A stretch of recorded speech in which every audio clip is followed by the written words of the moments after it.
Oklahoma, 1887. A wall of red dust is swallowing the prairie whole. The wagon axle snaps. 5 daughters. Not a dollar to her name.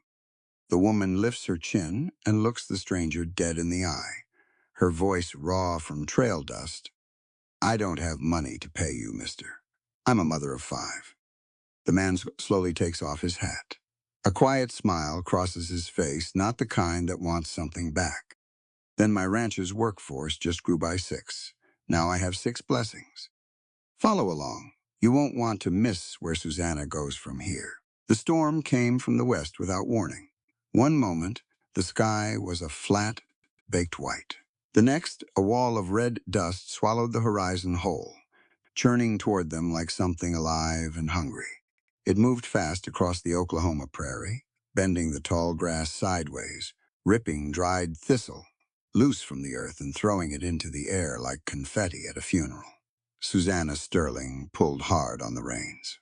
Whoa! Whoa! The 2 geldings screamed and bucked against their harnesses. They could smell it coming before she could see it clearly. Animals always knew. The wagon lurched sideways on the rutted trail as both horses tried to turn themselves away from the wind, yanking the whole rig off center. Then she heard it, that deep, hollow crack, low and final like a gunshot buried under mud. The left rear axle gave. The wagon dropped with a violent lurch, tilting hard to the left. Susanna pitched forward on the bench seat, barely catching herself against the footboard. Behind her, inside the canvas wagon cover, she heard the crash of her iron pot rolling loose, then the high shriek of the twins. Mama! That was Winnie, or Birdie. In moments of pure panic, even Susanna couldn't always tell them apart by voice. I'm here. She set the handbrake and twisted around fast, pulling back the canvas flap. I'm right here. Winnie and Birdie were tangled together in the corner, clutching each other the way they always did when the world frightened them. 5 years old, and already veterans of too many hard roads. Nettie, 8, had wedged herself between a flour sack and the wooden side panel, her dark eyes huge but her jaw set firm. Hattie, 11, was already reaching for the twins, pulling them both into her arms without being asked. And Tabitha, 14 years old, and standing upright at the back of the tilted wagon like she was planted there, her chin level, her eyes scanning the opening in the canvas flap for threats. Axel's gone, Tabitha said. Not a question.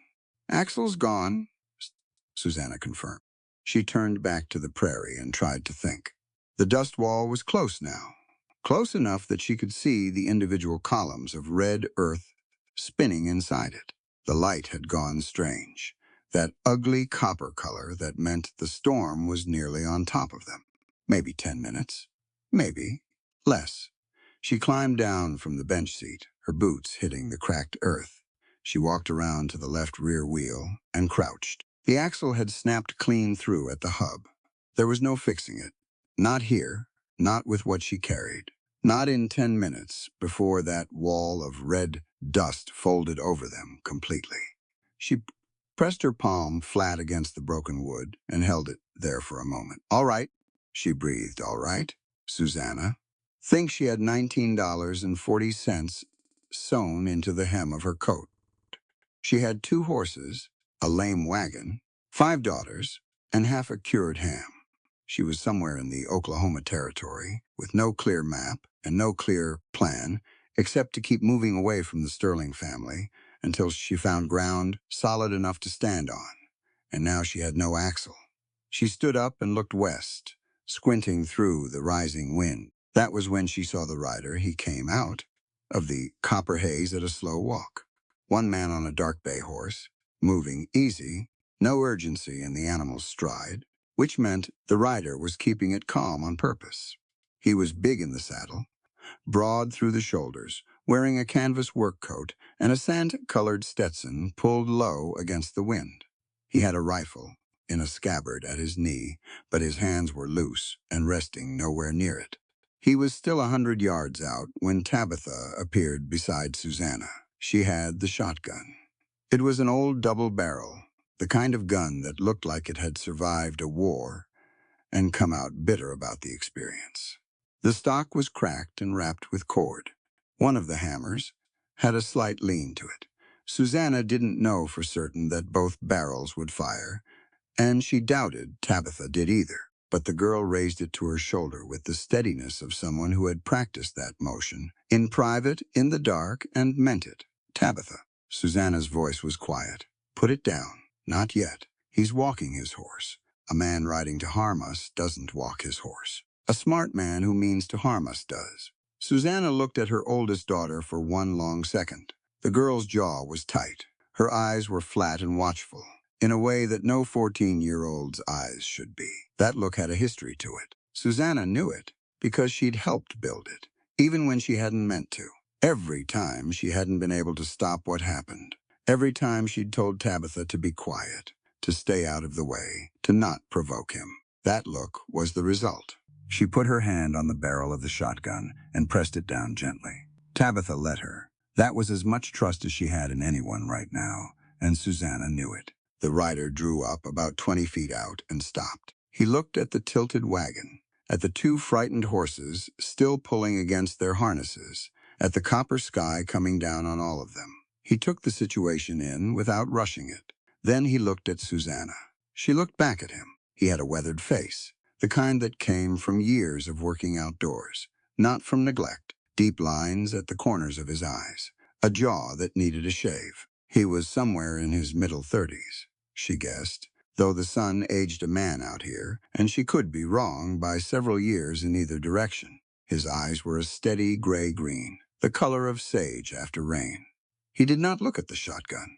Tabitha was still gripping at her side. He looked at Susanna. Behind her, she could hear the twins starting to cough from the dust. The wind was picking up hard now. Winnie or Bertie said something she couldn't make out, and Hattie's voice answered low and soothing. The man on the horse waited. He was giving her the first word. She understood that. He'd ridden up to a broken wagon and a woman with 5 children and a dust storm bearing down, and he was waiting to let her speak first. She didn't know what to do with that exactly. It wasn't what she expected. She was tired, bone-tired, the kind of tired that went down past her muscles into something deeper and harder to name. Her lips were cracked.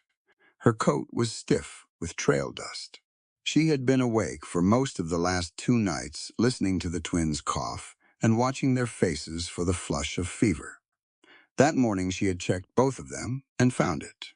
The fever had come. Winnie and Bertie were sick. Not dangerously, not yet, but sick. They needed shelter. They needed warmth. They needed a fire and clean water and rest, and she had a broken axle and 9 minutes before the storm hit. She was not a woman who asked for help easily. She had learned the cost of that. When you accepted help from certain men, they kept a running account in their heads, and eventually they handed you the bill. But her children were sick. She lifted her chin and looked the man in the eye. I don't have money to pay you, mister. Her voice came out steady, even though her throat was raw from dust. I'm a mother of 5, she said it plainly, the way you lay a truth down on a table. Not begging, not performing, just saying what was real and letting him make of it what he would. The rider reached up and took off his hat. That small act stopped her. She wasn't sure why. Men took their hats off in greeting. It was ordinary enough. But something about the way he did it, slow and deliberate, like it mattered, made her still. He looked at the girls, not in a quick, assessing sweep, the way some men looked at children they didn't care about. He actually looked at Tabitha, standing rigid with the shotgun at her side, at Hattie peering out from the back of the wagon with the twins tucked in close, at small Nettie, who had climbed down from the wagon and was standing near Susanna's elbow, looking at the stranger with frank and solemn curiosity. Then the man smiled. It was a real smile. Not the wide, selling kind. Just something quiet that moved across his face and reached his eyes. Then my ranch's workforce just grew by 6, he said. Now I have 6 blessings. Susanna stared at him. He settled his hat back onto his head and looked at the tilted wagon. That axle's not coming back. We need to get your team unhitched and your people moving before that wall hits. My spread is about 1.5 miles east. We move now. We make it before she rolls through. He glanced at the sky. Maybe. You're offering us shelter. I'm offering you a job. He said it simply. You and your girls. Fair wages for fair work. Lodging that doesn't move. Hot food. We work out the details once the dust storm isn't chewing on us. Susanna looked at him for a moment. A job, not charity. He'd framed it as an exchange, work for shelter, which was a thing she could accept because it came without debt of the kind she feared most. She didn't know if he meant it, or if it was a careful way of packaging a handout to save her pride. But she noted that he'd said it. She noted the shape of the offer. Your name, she said. Jedediah Vance. People call me Jed. I own the Broken Arrow Ranch, east of here about a mile. He nodded in that direction. You're welcome there as long as you need to be.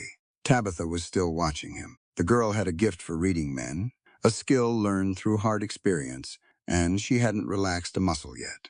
Tabitha. Susanna turned to her daughter. Go get your sisters. Tabitha looked at Jed one more time then. She turned and climbed back into the wagon without a word. Susanna heard her say something sharp and efficient to her younger sisters, and then the sounds of the girls beginning to move and gather. Jed swung down from his horse in one easy motion. He was tall standing, taller than she'd estimated. He tied the bay's reins to the wagon's side rail and moved to the harness without asking permission, starting to unbuckle the left trace horse. I can do that, Susanna said. I know. He kept working. Two people do it faster. She went to the other side. They worked quickly and without conversation, unhitching the two geldings. The wind was howling now, throwing grit into every exposed piece of skin. Susanna pulled her collar up and squinted. Jed handed her the lead rope of the right-hand gelding, and she took it without discussion. The girls came out of the wagon in a line. Hattie first, carrying both twins by the hand, one on each side. Nettie behind her, clutching a cloth bag, tight to her chest that held, as far as Susanna knew, her collection of bird feathers and one small book. Tabitha last, the shotgun slung over her shoulder, the iron pot from inside the wagon tucked under one arm. Jed looked at the shotgun. Then he looked at Tabitha. You want to carry that or stow it in my saddlebag, he said. Either's fine. Tabitha looked at him. She was measuring something. I'll carry it. Good. He turned away. Susanna watched her daughter's face. She saw the small flicker of surprise Tabitha hadn't intended to show. She filed it away. We leave the wagon? Nettie asked. For now, Susanna said. We'll come back for it. What if the storm takes our things? What can't be replaced was carried out by your sister. The rest is just things. Nettie looked at the wagon once. Then she set her jaw in that particular way she had, resolute and 8 years old, and nodded. She would be fine. Jed brought his horse up alongside Winnie and Bertie, who had pressed themselves against Hattie and were watching everything with fever-bright eyes. Either of you two want to ride? He asked, crouching slightly, so he was at their level. He looked at them directly, not in that awkward way adults sometimes looked at small children, slightly above and past them. He looked right at them. That horse can carry both of you easy. He's gentle. Bertie looked at the horse. Winnie looked at Bertie. His name? Bertie said. Captain. Winnie considered this with the gravity of someone making an important contract decision. Does he buck? Only on Tuesdays. Winnie looked at the sky, calculating. Then she looked at Bertie. Some silent agreement passed between them with the efficiency of twins who had been in perfect communication since before they could speak. They both looked at Jed and nodded. He lifted them up himself, one after the other, gentle and unhurried, settling them astride the saddle. He showed Winnie where to hold and told Bertie to hold on to her sister. Then he took Captain's reins in hand, and they started east. Susanna walked beside him. The dust wall was right on them now, the light gone almost entirely to that deep copper brown that erased the middle distance. She pulled her scarf up over her mouth and nose. The wind screamed past her ears. She watched him walk. He had a rancher's pace, measured and ground-eating. He didn't rush the girls. He kept one hand on Captain's bridle, and his body angled slightly into the wind, blocking some of it from the twins on the horse. He didn't make a show of it. He just did it. Careful, she told herself.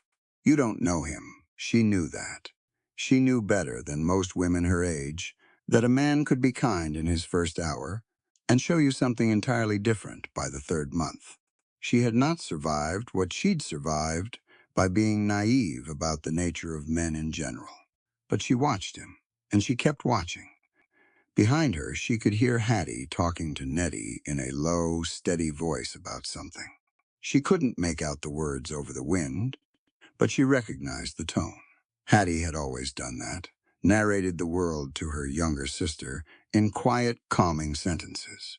Even at 11, she had a steadying quality that sometimes made Susanna's chest ache, because it meant her child had been steadying things since too young an age. Tabitha walked beside her, on the left, the shotgun still over her shoulder, saying nothing. They walked hard into the wind, for what felt like longer than a mile, but was probably about that. Then Jed pointed and said something she couldn't hear over the gale, and she looked and saw it. The ranch appeared slowly through the red-brown haze, building by building. A large main house, timber-framed with a stone chimney. A barn solid and wide, its red paint dimmed by weather. Several smaller outbuildings, a smokehouse, a storage shed, a long, low structure that might be a bunkhouse. Fencing in good repair, stretching out in both directions from the barn. A hand dug well with a wood cover, the rope tied down against the wind. It was a working ranch, not a rich man's estate. Someone had built this and maintained it carefully, which were two different things, and both said something about the person responsible. A guest cabin sat separate from the main house by perhaps 40 feet, smaller, simple, with its own front step and door.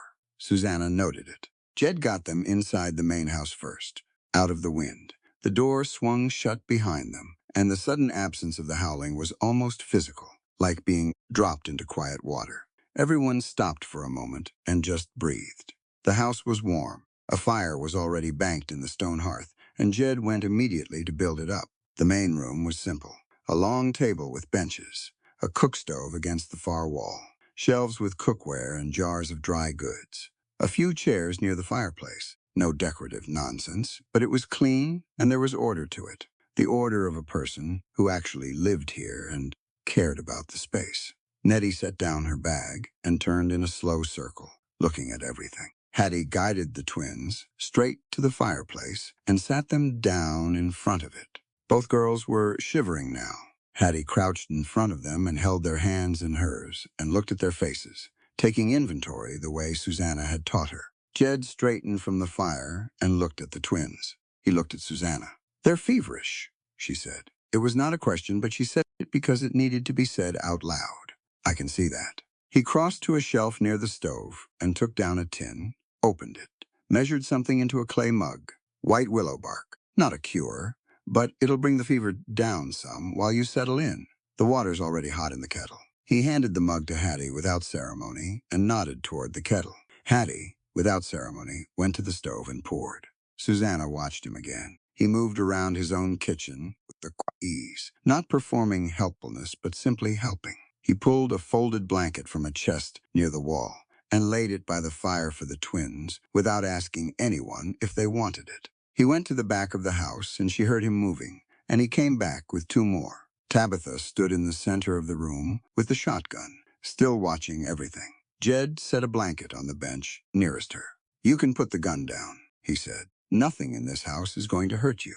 Tabitha looked at him. The flat watchfulness was still there, but after a moment, she leaned the shotgun against the bench beside her, not putting it down so much as parking it within easy reach, her own compromise. "There's a cabin for your family," Jed said, looking at Susanna now. "Just outside, east side of the house. It's yours for as long as you need it. Private. Your own door with a latch." He said that last part plainly, the latch part, and she understood what he was telling her, without him having to say anything more delicate than that. Your own door that locks. He knew why that mattered. She looked at him steadily. "You said wages. For work." "I did. I've got a ranch to run, and I'm 2 hands short since last fall. You can cook. You can manage the house. There's honest wages in that. The older girls, if they're willing, can help with the lighter barn work and the garden when the season turns. We'd work out a fair arrangement." He spread his hands. "No interest charged, no debt kept, Straight work for straight pay, and your expectations beyond that. He met her eyes and held them. None.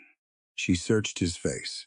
She was good at searching faces. Years of practice had made her good, and she looked for the thing that was usually hiding behind a man's open expression when he said words like that. The assumption underneath. The hedge. She didn't find it. She found something that looked, as best as she could determine in 1 hour's acquaintance, like a person simply telling the truth.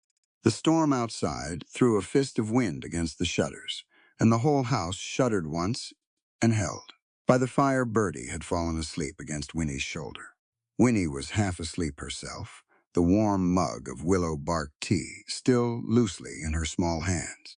Hattie had sat down beside them and was watching the flames. Nettie had found a length of rope somewhere and was quietly seeing how many knots she could tie in it. And Tabitha was watching Jed. He didn't flinch from it. He didn't try to charm her or talk her around. He just went about the business of getting the cook stove fed and a pot of something started, moving around the kitchen with the same quiet efficiency with which he did everything else. And he let the girl watch him for as long as she needed to.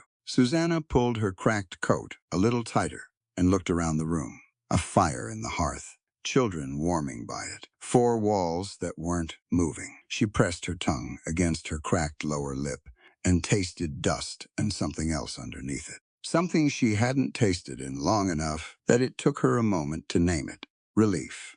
The bare beginning of it, tentative as the first green shoot after a hard frost, not to be trusted too quickly, easily killed by one more cold night.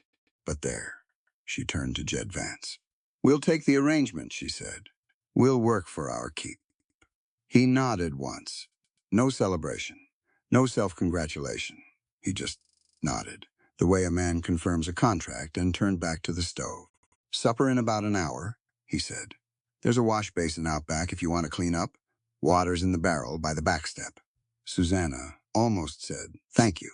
Instead, she said, "What do you need done?" He paused, looked back at her over his shoulder. Then he said, "There's cornmeal in the tin on the second shelf if you know how to make cornbread." I never got the hang of it. It was, she understood, his way of giving her something she could do immediately. Something productive. Something that let her be useful instead of grateful, which was a line she needed to stand on the right side of, and somehow he seemed to understand that without being told.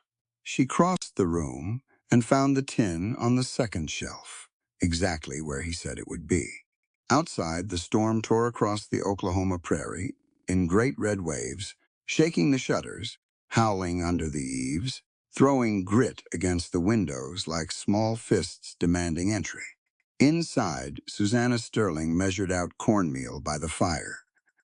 And for the first time in longer than she could honestly remember, all 5 of her daughters were under a solid roof that wasn't moving. That was enough. That was more than enough. For now, it was everything. The dust storm passed sometime before midnight. Susanna heard it go. The howling dropped off gradually, like a dog finally giving up on a scent. And then the night went quiet, except for the creak of the house settling and the low tick of the cooling stove. She lay in the dark of the guest cabin and listened to her daughters breathing around her. Winnie and Bertie on the small cot near the wall, curled together like a pair of quotation marks. Nettie on a folded blanket on the floor, one arm thrown over her head. Hattie beside Susanna on the narrow bed, her back warm against Susanna's side. Tabitha was awake. Susanna could tell by the quality of her stillness. The girl was on a pallet near the door, and she hadn't moved in an hour, which meant she was lying there thinking, watching the ceiling, running calculations only she knew the terms of. Susanna didn't speak to her. Sometimes that was the right thing. Sometimes Tabitha needed the dark and the quiet to do whatever she needed to do inside her own head, and interrupting it helped nothing. The cabin was simple. One room, a small window with a wooden shutter, a potbelly stove in the corner that Jed had come by earlier and stoked without being asked. 2 cots, 1 narrow bed, a washstand, and a row of pegs on the wall for coats and bags. Plain board floors scrubbed clean. The latch on the door was solid iron, and Susanna had set it before she lay down. She stared at the ceiling and let herself think. Jedediah Vance had fed them supper without fanfare. Stew with salt pork and dried beans, cornbread from the batch she'd made, a pot of chicory coffee. He'd set 6 plates at the table, like it was ordinary. He hadn't made a speech about it, or looked at them with that particular expression some generous people wore, the one that kept a record. He'd just put food on the table and sat down. Susanna had watched him all through supper, the way she watched everything she wasn't sure about yet, carefully and without letting it show too much. He didn't ask intrusive questions. He talked some about the ranch, what the work season looked like coming into spring, what animals they kept. He talked to Nettie directly when she asked about the horses. Not at her, the way adults sometimes talked at children who asked questions they found inconvenient. He answered her, like she'd asked something worth answering. Tabitha had said almost nothing. She ate, she listened, she watched. After supper, he'd shown them to the cabin, made sure the stove was stoked, brought 2 extra blankets, and said good night. The door closed behind him, and that was that. No lingering, no manufactured reason to stay. Susanna had stood in the middle of that small cabin for a long moment after he left, one hand resting on the iron latch, and she'd done the arithmetic on Jedediah Vance again, from the beginning, looking for what she'd missed. She was still doing it now, lying in the dark. She didn't find anything that alarmed her. That didn't mean nothing was there, but she'd learned that living in a constant state of anticipated disaster wasn't the same as being smart. Sometimes a man set food on a table and meant nothing by it, except that people were hungry. She closed her eyes and made herself sleep. In the morning, the Oklahoma prairie looked like it had been sandblasted. Everything that had been red-dusted before was red-dusted worse now. A fine coat of dry earth on every horizontal surface, on the fence rails, on the water trough, on the windowsill of the cabin. The sky above it was a hard, clean blue that looked almost indignant about the night before. Susanna was up before the girls. She built the cabin stove back up, checked the twins' foreheads, found them cooler than last night, which let something in her shoulders loosen slightly. Then she put on her coat and stepped outside. The ranch in morning light was a different thing than the ranch in a dust storm. She could see it properly now. The main house was larger than she'd registered. Built in 2 stages, she thought. An original structure and a wing added later. The barn was well maintained. The corral fence was straight, and the posts were set deep. The work of someone who understood that a fence put in right saved you grief later. There were chickens loose in the yard. She counted 9 of them, picking through the dust in their businesslike chicken way. A border collie she hadn't seen last night appeared from behind the barn and regarded her with calm brown eyes. "Hello," she told the dog. The dog wagged once and went back about its business. She heard movement in the barn, so she walked to it and found Jed already in there, working down the row of stalls, hay fork in hand. A ranch hand she hadn't met yet was working the far end. Young, broad-shouldered, moving through the work with the efficiency of someone who'd done it 10,000 times. Jed looked up when she came in. "Morning," he said. "Sleep all right?" "Well enough." She looked around the barn. Good solid structure. 8 horses in the stalls. The twins' fever broke in the night. Glad to hear it. He went back to the hay. Breakfast is whenever you want to start it. Eggs in the coop, salt pork in the larder. Help yourself to whatever's there. She nodded. She turned to go, and then stopped. "The man at the far end," she said. Jed glanced down the row. "Ezekiel. My right hand on this ranch. Been here 3 years." He said it directly. No lead up to it. The same way he'd said everything else. Just information delivered straight. Susanna looked at the man again. He was black, somewhere in his late 20s, with a focused, deliberate way of working that suggested he was very good at what he did. He hadn't looked up when she came in, absorbed in his task. "I'll start breakfast," she said. By the time the girls appeared in the main house kitchen, one by one, drawn by the smell of salt pork frying, Susanna had a proper meal going. The house had everything she needed in it, organized sensibly, which made the work easier. Hattie came in first and immediately asked what she could do. Nettie came in and stood close beside her mother, watching her cook with that focused observational look that meant she was memorizing the steps. The twins came in, still soft with sleep, their hair in chaos, and sat at the bench together and leaned against each other. Tabitha came last. She stood in the kitchen doorway and looked at the room, and then looked at Susanna and gave one short nod, which was Tabitha's version of good morning. Jed came in from outside and washed his hands at the basin by the back door. Ezekiel followed him in. Susanna was watching the skillet. She heard the sound of movement behind her. Boots on board floor, the bench scraping. She heard one set of steps stop. She turned to look. Tabitha had gone very still. Her eyes were fixed on Ezekiel, who was settling onto the bench at the far end of the table.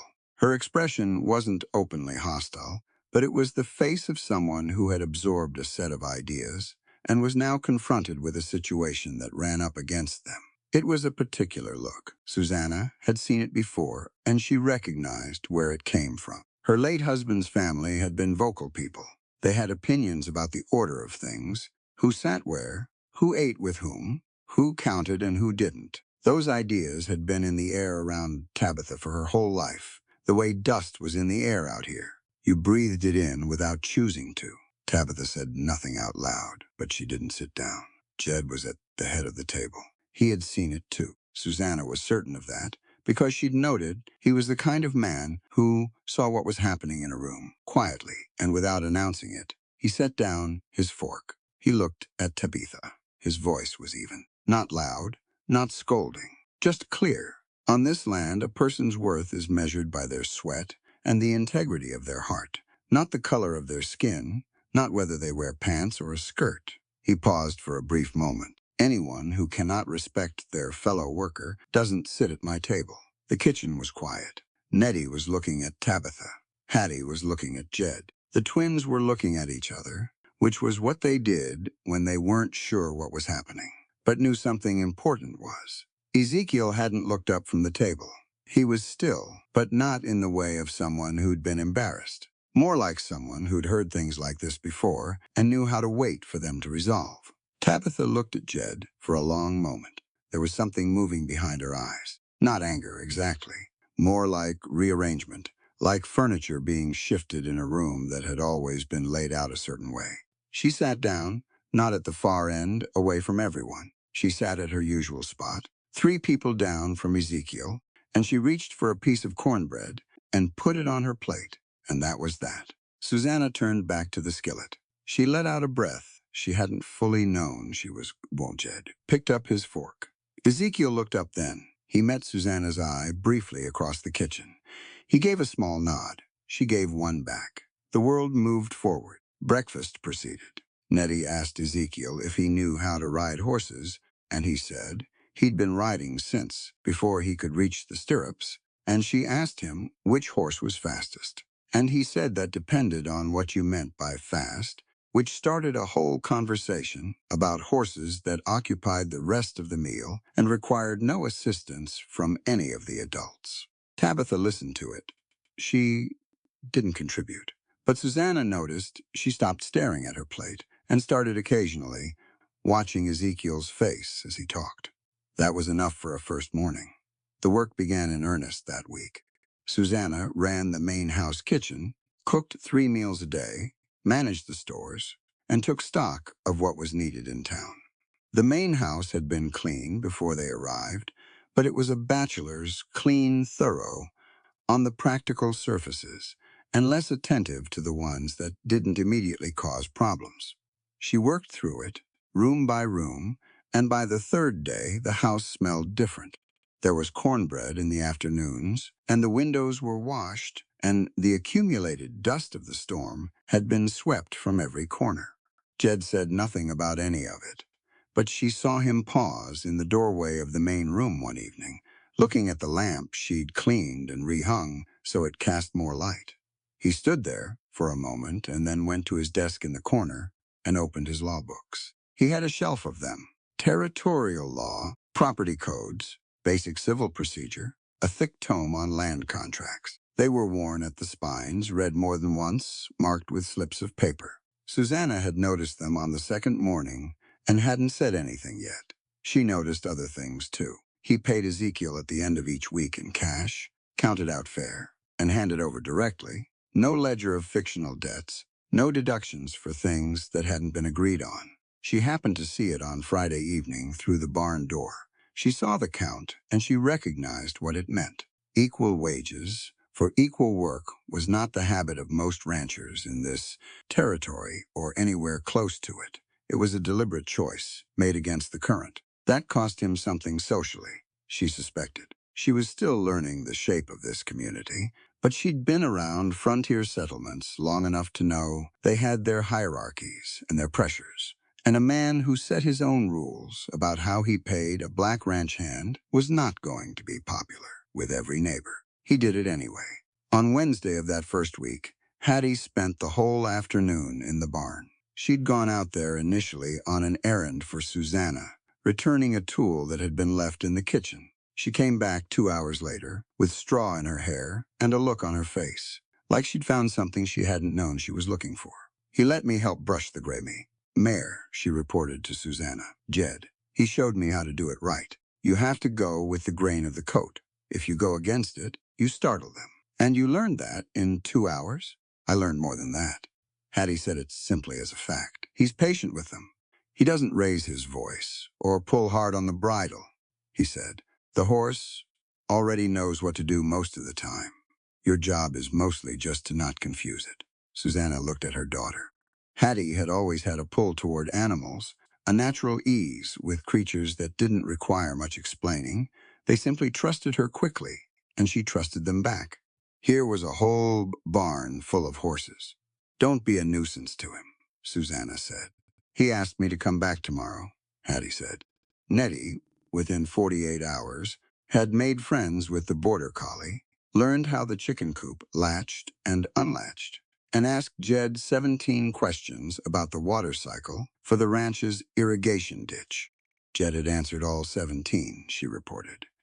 Some of them more than once, until she understood. The twins decided the porch steps were a suitable theater for their various games and performances, and occupied them for most of each afternoon, which put them in view of both the main house and the yard. Susanna found she could keep track of them from the kitchen window, which was the arrangement she preferred. Tabitha helped in the kitchen. She was good at it, efficient and quick, and she didn't require direction on things she already knew how to do. But she watched the yard a lot through the window, watching Jed specifically. Susanna didn't draw attention to it. She let the girl watch. Tabitha was conducting her own assessment, and she'd come to her own conclusions in her own time, and anything Susanna said to hurry that along would just slow it down. On Thursday evening, Susanna was in the main house, cleaning the cook stove, when Jed came in from outside. He went to his desk in the corner and sat down, opened one of the law books, and started making notes. She could hear the scratch of his pen. She worked quietly. After a while, he looked up. "Do you read?" he asked, not with any condescension in it. A practical question. "I do," she said. "My father believed in it for his daughters." He considered that. The law books. "I'd like your thoughts on something in the property code, if you're willing." She set down her rag and came to the desk. He had a page open about land deed transfers in the Oklahoma Territory, and he had marked a paragraph about spousal inheritance rights. He pointed to a clause and explained what it said and what it didn't say, and she read it herself and pointed to the exception, buried 2 paragraphs below it. He looked at where her finger was. He made a note. "You read faster than you let on," he said. "I read at exactly the speed I read," she said. "You just expected slower." He looked up at her. A beat passed. Then something shifted in his expression, dry and quiet. Almost a smile, but not quite. "Fair point." She went back to the stove. But she thought about the law book all evening. She thought about the clause and the exception, and what it would have meant years ago to have known both. What it might have changed. What protection it might have offered if someone had put that book in her hands before her husband's family had descended on her like locusts after the funeral, with their lawyers and their documents and their confident knowledge that she knew nothing and could prove less. She thought about that for a long time. On Friday, Jed came in from the barn in the late afternoon and found the main room table, occupied by all 5 girls, in various states of homework and activity. Nettie had borrowed a sheet of his paper and was drawing a complicated diagram of the ranch's water system as she understood it. The twins were playing a clapping game on the floor. Hattie was reading one of Susanna's worn paperback novels near the window. Tabitha was at the end of the table, working through a ledger she'd found somewhere, a blank one, adding up a column of practice numbers. He stopped in the doorway and took it in. Susanna watched him from the kitchen door, watching the room. She saw the expression cross his face before he controlled it. It was brief and unguarded, and she recognized it for what it was. The kind of expression that came from seeing something you hadn't known you were missing until it was suddenly right in front of you. He cleared his throat.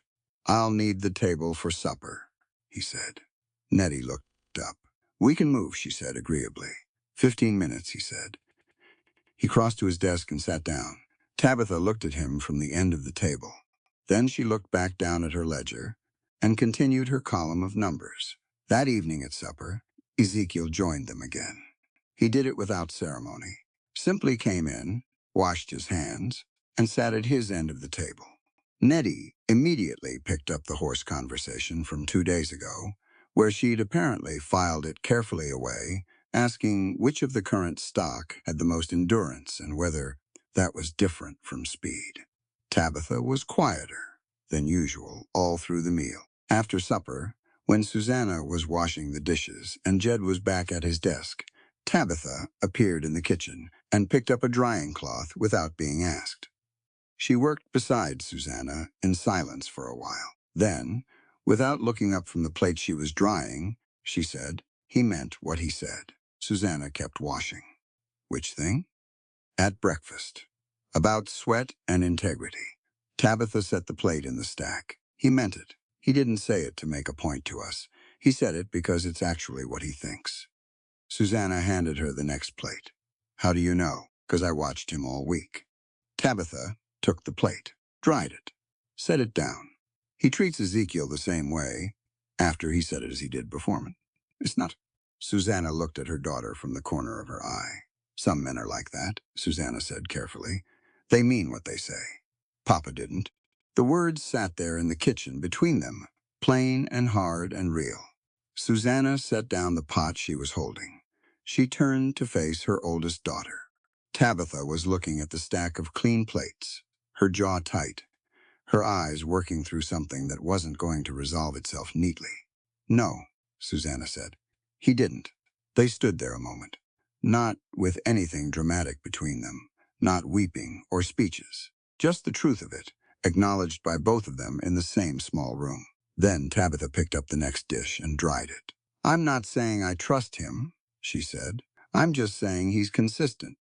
"That's a place to start," Susanna said. "I know it is." Tabitha set the dish in the stack with a small, definitive click. "I didn't say I was finished." Susanna almost smiled. She turned back to the wash basin and kept working, and Tabitha dried the rest of the dishes beside her, and outside the Oklahoma night stretched wide and dark, and still over the Broken Arrow Ranch, and the stars came out the way they did out here, all at once and without apology, filling up the whole sky from edge to edge. Spring came to the Oklahoma Territory, the way it always did out here. Slow at first, then all at once. The mornings were still cold enough to see your breath, but by midday the sun had real heat in it, the kind that loosened the frozen ground and pulled the first pale green shoots up through the red clay soil. The creek that ran along the eastern edge of Broken Arrow's pasture ran high and fast with snowmelt. The horses in the corral got restless and skittish with the changing season,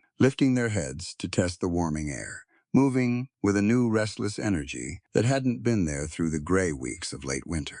Susanna felt it too, the shift in season. It moved through the ranch differently than she expected. Not like an ending or a beginning, but like a door opening onto a room she hadn't been sure existed. She had been on the Broken Arrow for 3 weeks. 3 weeks was long enough to learn the rhythms of the place. Long enough to know that Jed was out of the house before first light every morning, without exception, that he came in for breakfast at the same hour, that he worked through midday without complaint, that he read at his desk most evenings, for an hour before the lamp went out. He was a man of regular habits, which she had come to understand was not smallness of character, but a form of discipline. Reliable people kept reliable schedules. She'd known enough unreliable people to recognize the difference. 3 weeks was also long enough for the main house to change under her hands. She hadn't set out to transform it. She'd set out to do her job well, which was what she'd agreed to. And doing her job well meant attending to the house the way she attended to everything she was responsible for, with full attention and no corners cut. But the cumulative effect of clean windows and mended curtains and meals made from scratch and wood surfaces treated with oil instead of neglect was that the house had become a different place to be inside. Warmth lived here now, not just from the fire, though the fire was always well stoked. The whole place smelled like cornbread in the afternoons and wood smoke in the mornings, and the faint good smell of horses drifting in from outside. Jed's ranch house had been a functional place before. Now it was something closer to a home. She wasn't sure when she'd started thinking of it that way. She tried not to examine it too closely. The morning of the 22nd day, she was at the kitchen table early, working through the household accounts Jed had given her to manage. She had a good head for numbers. Her father had taught her that, too, alongside the reading. He had been a practical man with practical views about what his daughters would need to survive in the world, and she was grateful for it every time a man assumed she couldn't do arithmetic. She heard the barn door, and then Jed's boots on the back step, and then the sound of water at the basin outside. She got up and started the coffee. He came in, hung his coat on the peg, and stopped in the kitchen doorway. Hattie was at the table. The 11-year-old was already outside at first light most mornings, but this morning she'd come in early and was sitting at the far end of the kitchen table with one of the ranch's old catalogs open in front of her, a page showing horse anatomy diagrams. She had a stub of pencil and was copying one of the diagrams onto a blank scrap of paper with careful, concentrated effort. She didn't look up when Jed came in. He sat down at the table and poured his coffee from the pot. Susanna sat down and looked at what Hattie was drawing. "Left forelegs too short," he said. Hattie looked up. She looked at her drawing. She looked at the catalog. She erased the leg with her thumb and redrew it. "Better," he said. "How do you know horse anatomy?" she asked. Not challengingly, just curious. "Same way I know everything else about horses. Made enough mistakes with them to figure out what I was missing." He drank his coffee. "You want to understand how a horse moves. You start with the skeleton. The movement comes from the structure. Most people learn it backwards." Hattie looked at the diagram again. "Can I borrow this catalog? It's been sitting in that barn for 2 years. I think it's given up waiting for me to do anything with it. When you're done in the house today, come find me, eh? I'll show you the gray mare's gait in the corral. She has an irregularity in her left shoulder that shows up when she trots. Good thing to learn, to see."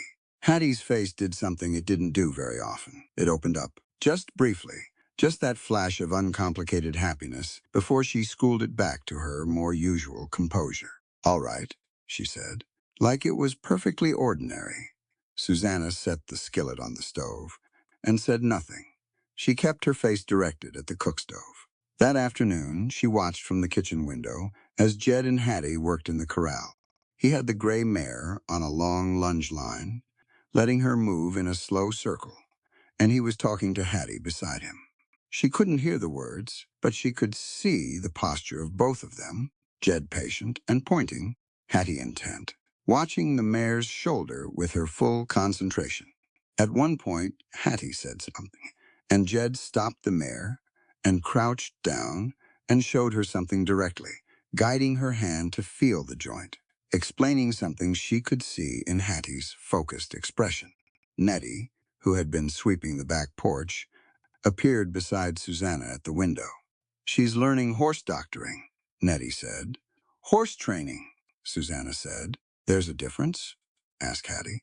"She'll tell you for 20 minutes. Nettie considered this. "Is he a good teacher?" Susanna watched Jed in the corral straighten up and say something that made Hattie nod several times in a row. He seems to be. Nettie accepted that and went back to her sweeping. The evenings were the time when the house settled into itself most completely. Supper done, dishes cleared, the little ones in varying stages of winding down. Winnie and Bertie ran out of energy at different speeds, which meant there was always one twin still in motion while the other was drooping. Nettie read when she could be redirected from investigating things.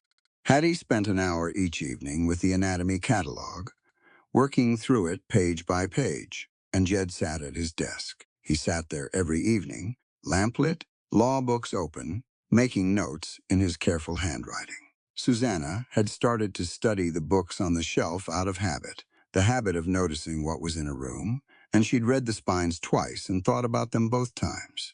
Territorial law, property codes, land contract law, civil procedure. One thinner volume on women's legal standing in the territories, its spine more worn than the others. On the 23rd evening, she was mending one of Bertie's dresses near the hearth, the twins already asleep, Nettie just gone to the cabin, Hattie reading across the room, when Jed looked up from his desk. "The land deed dispute I'm working through," he said. He wasn't looking at her exactly, more at the middle distance above his papers. "There's a question about whether a woman can hold legal title to property independent of a male guardian in this territory. I've been trying to find the statute." Susanna set down her mending and the law is deliberately vague in places, vague in ways that tend to benefit whoever has the most expensive lawyer. He tapped his pen against the page. "It's a problem." She looked at the shelf of books. She had been thinking about the property code clause she'd read 2 weeks ago, the one with the exception buried in the lower paragraph. She'd been thinking about it at odd moments ever since, while kneading bread, while hanging linens, at 3 in the morning when the cabin was dark and quiet and her brain refused to stay still. She knew why it stuck. After Caleb Sterling died, his family had been very swift. 2 men from a law office in town, very confident, very assured, had come to her with documents within 4 days of the burial. They had explained to her, with great patience, that as a widow without male kin to act as her legal guardian, her standing with respect to her late husband's property was limited. They had used words like coverture and intestate succession, and they had used them fast, knowing she didn't know what they meant, banking on that ignorance the way men in good suits often did. She had known enough to know she was being taken from. She hadn't known enough to stop it. She got up from the hearth and crossed to the desk. Jed looked up. He watched her reach past him and pull the property code volume from the shelf without asking. She brought it back to the chair near the hearth and opened it. She found the chapter on spousal property rights. She read through it, not fast, but not slow either. She read the clause and its exception again. She read 2 paragraphs below that, which she hadn't gotten to the first time. She made a small sound. "What?" Jed said, from across the room. She looked up. "There's a provision in Section 31 about deeds held in trust specifically for minor children. If the deed is drawn in the children's names rather than the mother's, and the mother is named legal guardian of the trust rather than trustee of property, the male guardian clause doesn't apply in the same way." She looked at the page. It's not a clean exemption, but it's something. Jed was watching her. She looked up and found him doing it and held his gaze without discomfort. There was something in his expression she'd seen before in the last few weeks, a particular quality of attention, focused and quiet, like he was listening hard to something most people wouldn't think to listen to. He got up from the desk, crossed the room, and crouched beside her chair to read the section she had opened. She could smell hay and wood smoke, and the faint, clean smell of soap was close, reading over her shoulder at the angle she held the book. "You're right," he said quietly. "I've been thinking about it since you showed it to me the first time," she said. He stood up straight and looked at the bookshelf for a moment. Then he went to it and took down 2 more volumes and brought them back to the table. "I want you to read these," he said. He set them down in front of her, both of them. "Not for me, for you." He looked at her directly. "The law might have been written by men to favor men, Susanna, but you need to read it so you can use their own quill to protect your daughters. The room was quiet. Hattie had gone still across the room, her catalog open, but her eyes not on it. Susanna looked at the two books on the table. She thought about the men in good suits with their patient explanations. She thought about the words she hadn't known. She thought about the documents she'd signed because she hadn't understood what she was signing, and the things that had been taken because she hadn't known they were hers to hold. She put her hand on the top book. "I'll need paper," she said. "I take notes." Jed went to his desk and came back with a sheaf of blank paper and a spare pencil and set them beside the books without a word. She opened the first volume and started reading. Hattie watched this. Susanna knew, because she could feel her daughter watching from across the room. That careful attention Hattie brought to everything she decided was worth studying. After a while, the girl quietly closed the anatomy catalog and went to the cabin for the night, and Susanna read on. She read for 2 hours. She took 11 pages of notes in her careful, compact handwriting. She found 3 more relevant clauses and cross-referenced them against the first, and she started to see the shape of a system that had been built to exclude her, but that had, in its own complexity, left certain gaps that someone willing to read far enough might learn to stand inside. She felt something she hadn't expected to feel. Anger. Yes, that was familiar, but underneath the anger, something sharper and more useful. It was the specific feeling of understanding a thing clearly, for the first time, of having words for what had been done to her, legal words, the right words, the words that could be used in a room where it counted. When she finally closed the book, the fire had burned low. Jed was still at his desk, still working, though she wasn't sure he'd done much of his own work for the last hour. He looked up. "You look like someone handed you a weapon," he said. "Someone did," she said. He nodded. He looked at the pages of notes she'd stacked neatly beside the books. "Tomorrow I want to show you the section on forged documents and fraudulent debt claims. There's a territorial ordinance from 1882 that most people don't know exists." She looked at him. "Why?" "Because I have a feeling you might need it," he said. He said it simply, not trying to alarm her, just saying what he thought. People who run from something usually have that something behind them still. It was the most direct he'd been about her situation since the first night. She didn't flinch from it. She'd known the same thing herself since they'd arrived, a low, steady awareness she kept at the back of her thoughts. The Sterling family was not the kind to let something go. They never had been. The fact that they hadn't appeared yet meant only that they hadn't found her yet, or that they were moving more carefully than she expected, which was worse. "I know," she said. "Then read this section tonight if you want to." It's chapter 9. She opened the book to chapter 9 and kept reading. The days after that shifted in their texture. The work was the same. The meals, the cleaning, the managing of 5 daughters in various states of activity and education. But now there was the reading too, folded into the evenings, and sometimes into quiet, midday hours when the girls were occupied and the house was settled. She worked through the property code volume, and then the civil procedure book, and then the thinner one about women's legal standing that was more worn than the others.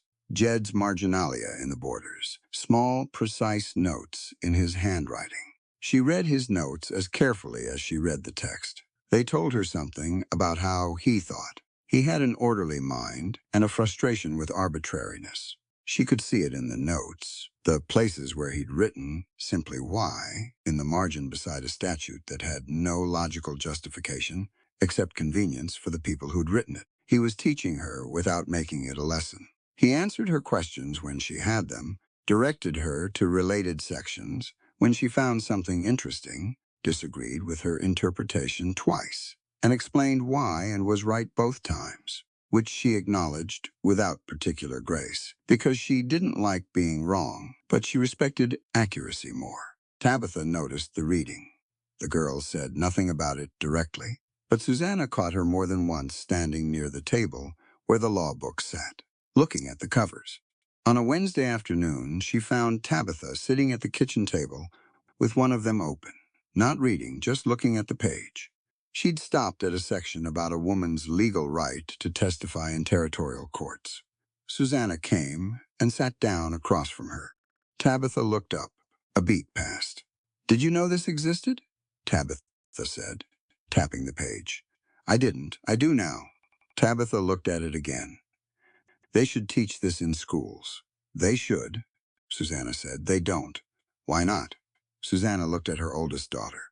At the flat, watchful eyes that were starting, just slightly, to carry a different quality in them. Not softer exactly, something more complex. Because the people who decided what gets taught in schools also decided what gets written in these laws, she said. And it wasn't women who made either decision.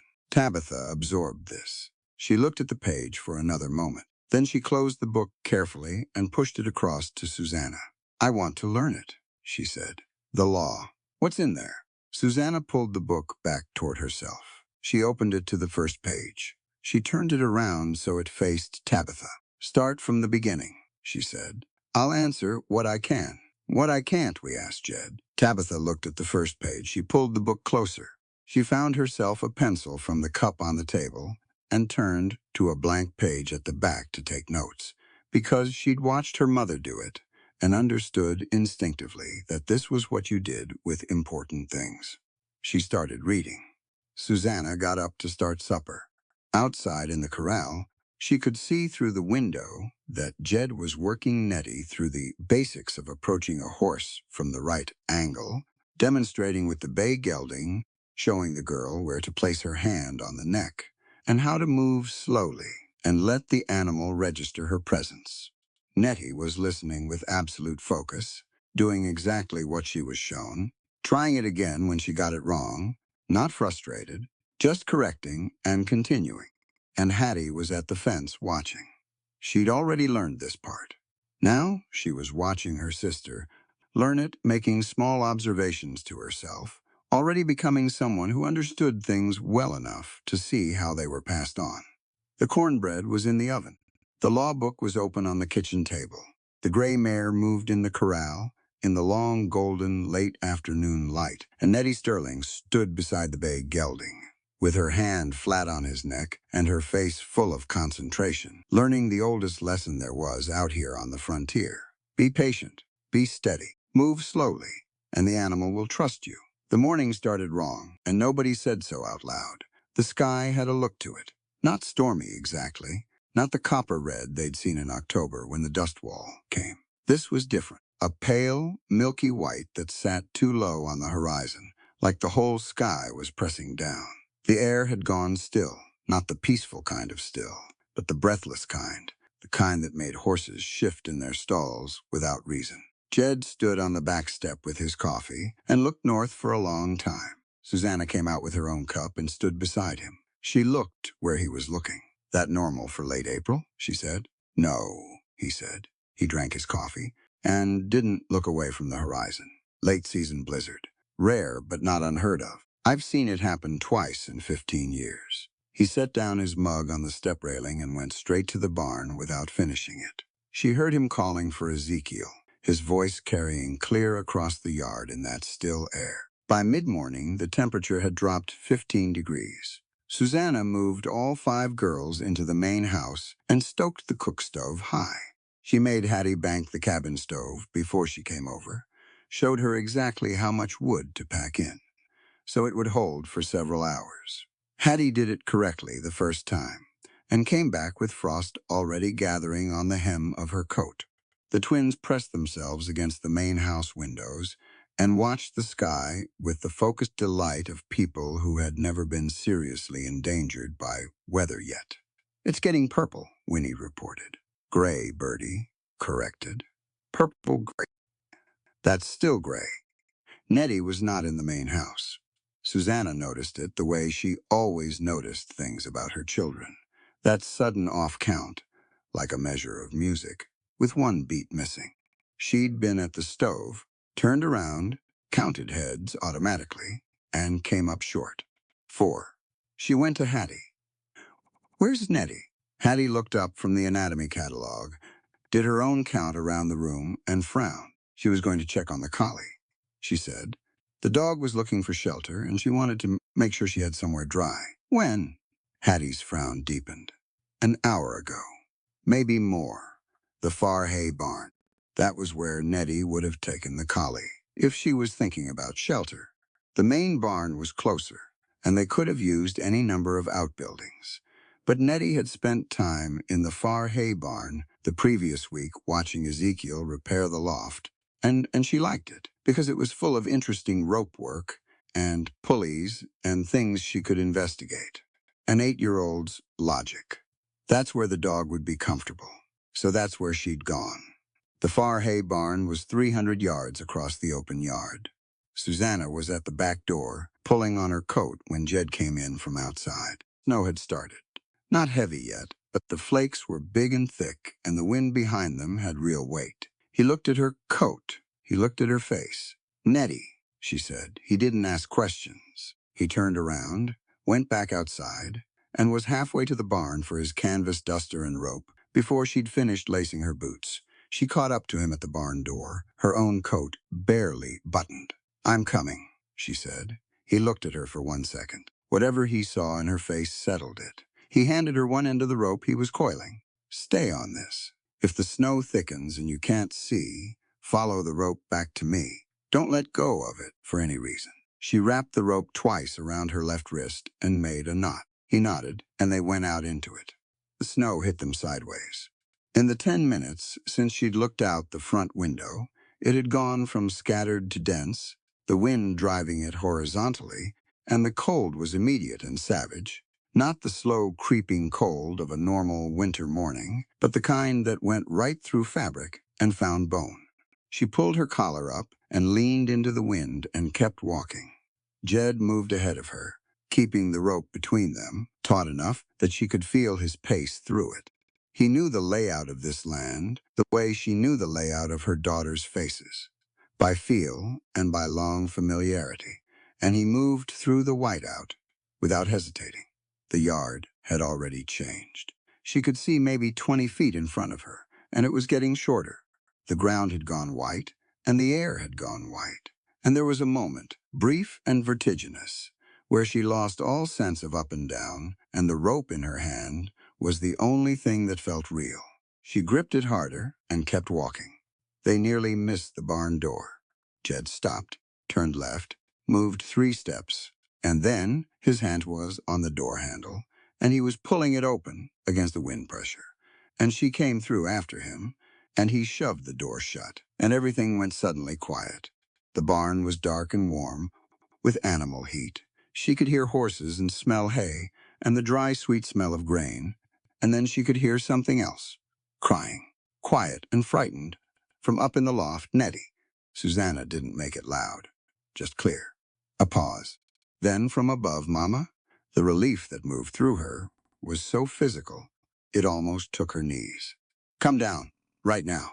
Scuffling from the loft, the creak of the wooden ladder, and then Nettie came down 1 rung at a time, the collie tucked up under one arm, doing what appeared to be an extremely complicated balancing act between the dog and the ladder rungs. She hit the ground floor and immediately came to Susanna, who wrapped both arms around her and held on. The girl was shivering. She'd been up in that loft for well over an hour, maybe longer, in a barn that had warmth from the animals but not from any fire. Her hands were stiff with cold. I was coming back, Nettie said, her voice muffled against Susanna's shoulder. I was going to come back, and then the snow started, and I couldn't see the main house anymore, and I didn't know which direction it was. You stayed put, Jed said. He was crouching by one of the horse stalls, checking on the animal inside. That was exactly right. When you can't see your destination, you stay where you are. You don't wander. Nettie extracted herself from Susanna far enough to look at him. Her eyes were still wet. I was scared. Being scared and making the right choice aren't opposites, he said. He glanced over at her. You did well. Something in the girl straightened slightly at that. She nodded, rubbed her face with the back of her hand, and tucked the collie more firmly under her arm. Outside the barn walls, the storm had gone from serious to something else entirely. They could hear it now, a constant low roar with gusts that hit the barn siding like a hammer, making the whole structure shudder and hold. Snow was working in under the door, in a thin white line at the bottom. The temperature outside was dropping fast. Jed stood up from the stall and looked at the door, then at Susanna. "We're not crossing back to the main house in this," he said. "Not with the visibility this low, and a child who's already cold." She'd already reached the same conclusion. "How long? An hour? Maybe two, until the worst passes." He moved down the row of stalls. "The horses are going to be unsettled with this wind. I need to check every stall and make sure none of them panic and hurt themselves." "Show me what to do," Susanna said. He did. He showed her how to move into a stall slowly, how to speak low, and even one hand on the horse's neck right below the jaw where they could feel the vibration of your voice. He showed her which animals were prone to anxiety in storms and which ones went quieter. He showed her what to look for: the eye whites showing too much, the feet lifting and resetting, the shaking along the flank, and the difference between a horse that needed reassurance and one that needed space. She was a quick study. She always had been. She went through 4 stalls on her side of the barn, while he went through the other 4, and she talked to each horse the way he'd told her to, low and steady, one hand flat on the neck, letting them register her presence before she did anything else. Nettie had put the collie down and was following Jed with complete concentration, watching everything he did, her cold, stiffened hands tucked inside her coat sleeves. By the second stall, she was doing it herself, reaching up to the fence rail, trying to place her hand the way he'd shown her mother. Jed noticed. He made a slight adjustment to her position without breaking his own rhythm. 2 fingers on her wrist to shift the angle, and kept moving. Nettie corrected and kept moving, too. By the time they'd gone through all 8 stalls, the horses had settled. The storm outside still roared, but inside the barn there was a working quiet, the shift and breath of animals, no longer afraid. Jed came back to the center of the barn and stood there, listening, doing a final check with his ears.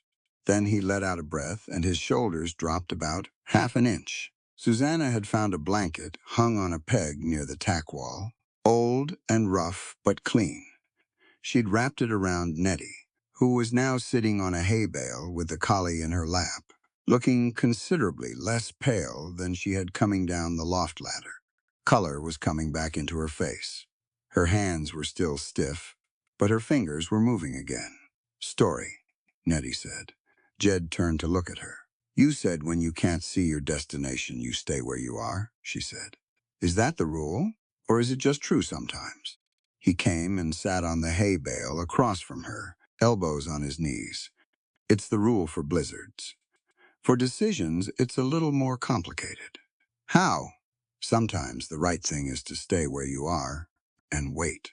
Sometimes the right thing is to move even when you can't see clearly." He considered. "The trick is knowing which situation you're in." "How do you know?" "You look at what you have with you," he said. "I had a rope." That changed the calculation about going out in the storm. Without the rope, staying put is always right in a whiteout. With the rope, you have something to follow and something to follow back. Changes what's possible. Nettie looked at the rope, which Jed had coiled and hung on a nail near the door. "So you think before you move." "You always think before you move," he said, "even when you're moving fast."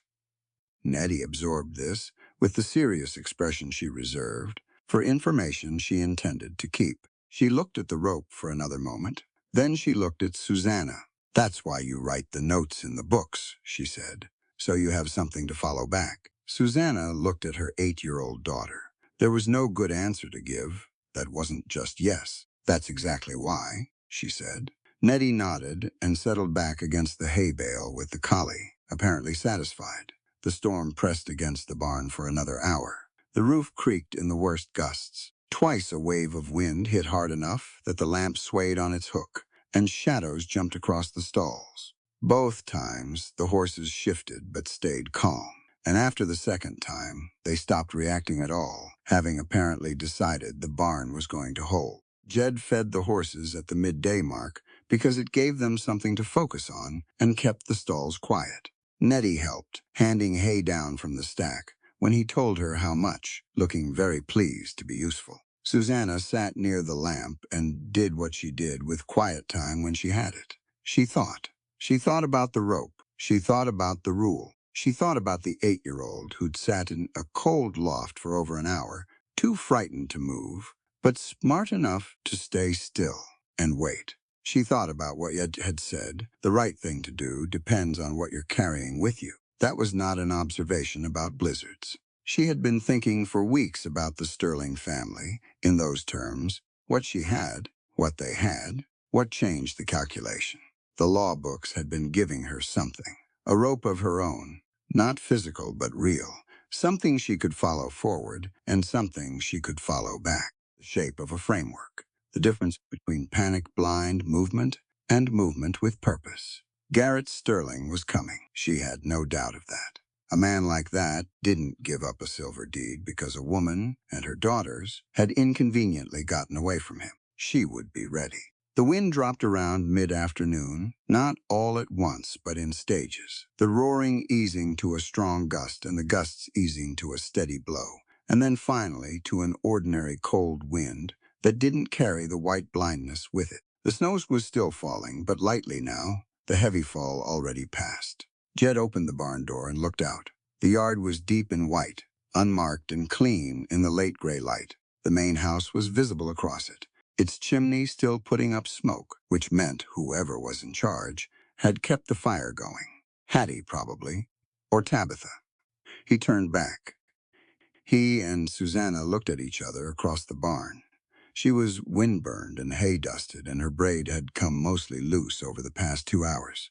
She had a scratch on her right hand from a horse that had shied when a gust hit the roof, and she hadn't said a word about it. Her coat was covered in barn dust and bits of hay. She stood in the middle of his barn, with a blanket-wrapped 8-year-old against her side and a collie at her feet, and she looked like someone who had been through something hard and come out the other side still standing. He had seen a lot of different kinds of strength in his life. He had seen men who were strong like iron, rigid and loud about it. He had seen men who were strong quietly, doing what needed doing without announcement. He had not seen strength quite like this before. Not this combination of things. The steadiness, the quick thinking, the hand on the horse's neck that had been exactly right on the first try, the notes in the margins of books she studied until midnight, the daughter she'd raised, who at 8 years old knew to stay put in a whiteout and wait. He crossed the barn. She looked up at him, not startled, just meeting his eyes the way she always did, direct and level. "Thank you," she said, "for coming out with me. You would have gone without me." "Yes," she said. "Not a boast, just true. I know." He stopped in front of her close enough that she had to look up to hold his gaze. "That's what I mean." She was still for a moment. The collie had moved off somewhere behind them. Nettie had climbed back up the loft ladder when no one was looking, having apparently decided the crisis was over and the interesting ropes and pulleys were still there. Susanna's eyes tracked to the loft ladder briefly, came back. He reached out and caught the end of her loosened braid between 2 fingers, not pulling, not directing, just holding it for a moment, the way you'd hold something you were thinking about. Then he tucked it back behind her ear, and his hand stayed there for a second, against the side of her face. She didn't move away. There had been men in her life who had moved close to her with something to take. This was not that. She knew the difference now. The long years of practice had made her fluent in that particular difference, and this was not that at all. What she felt from him standing this close was not pressure. It was the opposite of pressure, like something that had been pulled taut going finally slack.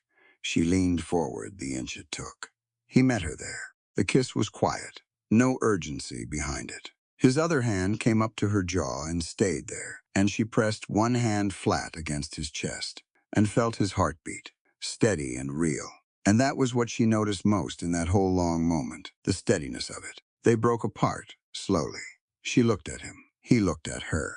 From the loft above them, Nettie's voice came down with perfect timing. "Are we going back to the house now? I'm hungry." Susanna closed her eyes for approximately 2 seconds. Then she opened them. Jed was trying very hard not to smile and losing badly. "Yes," she called up to the loft. "We're going back to the house." They crossed the yard in the softened snow, Nettie between them with the collie trotting ahead. The cold still sharp, but the wind gone civil.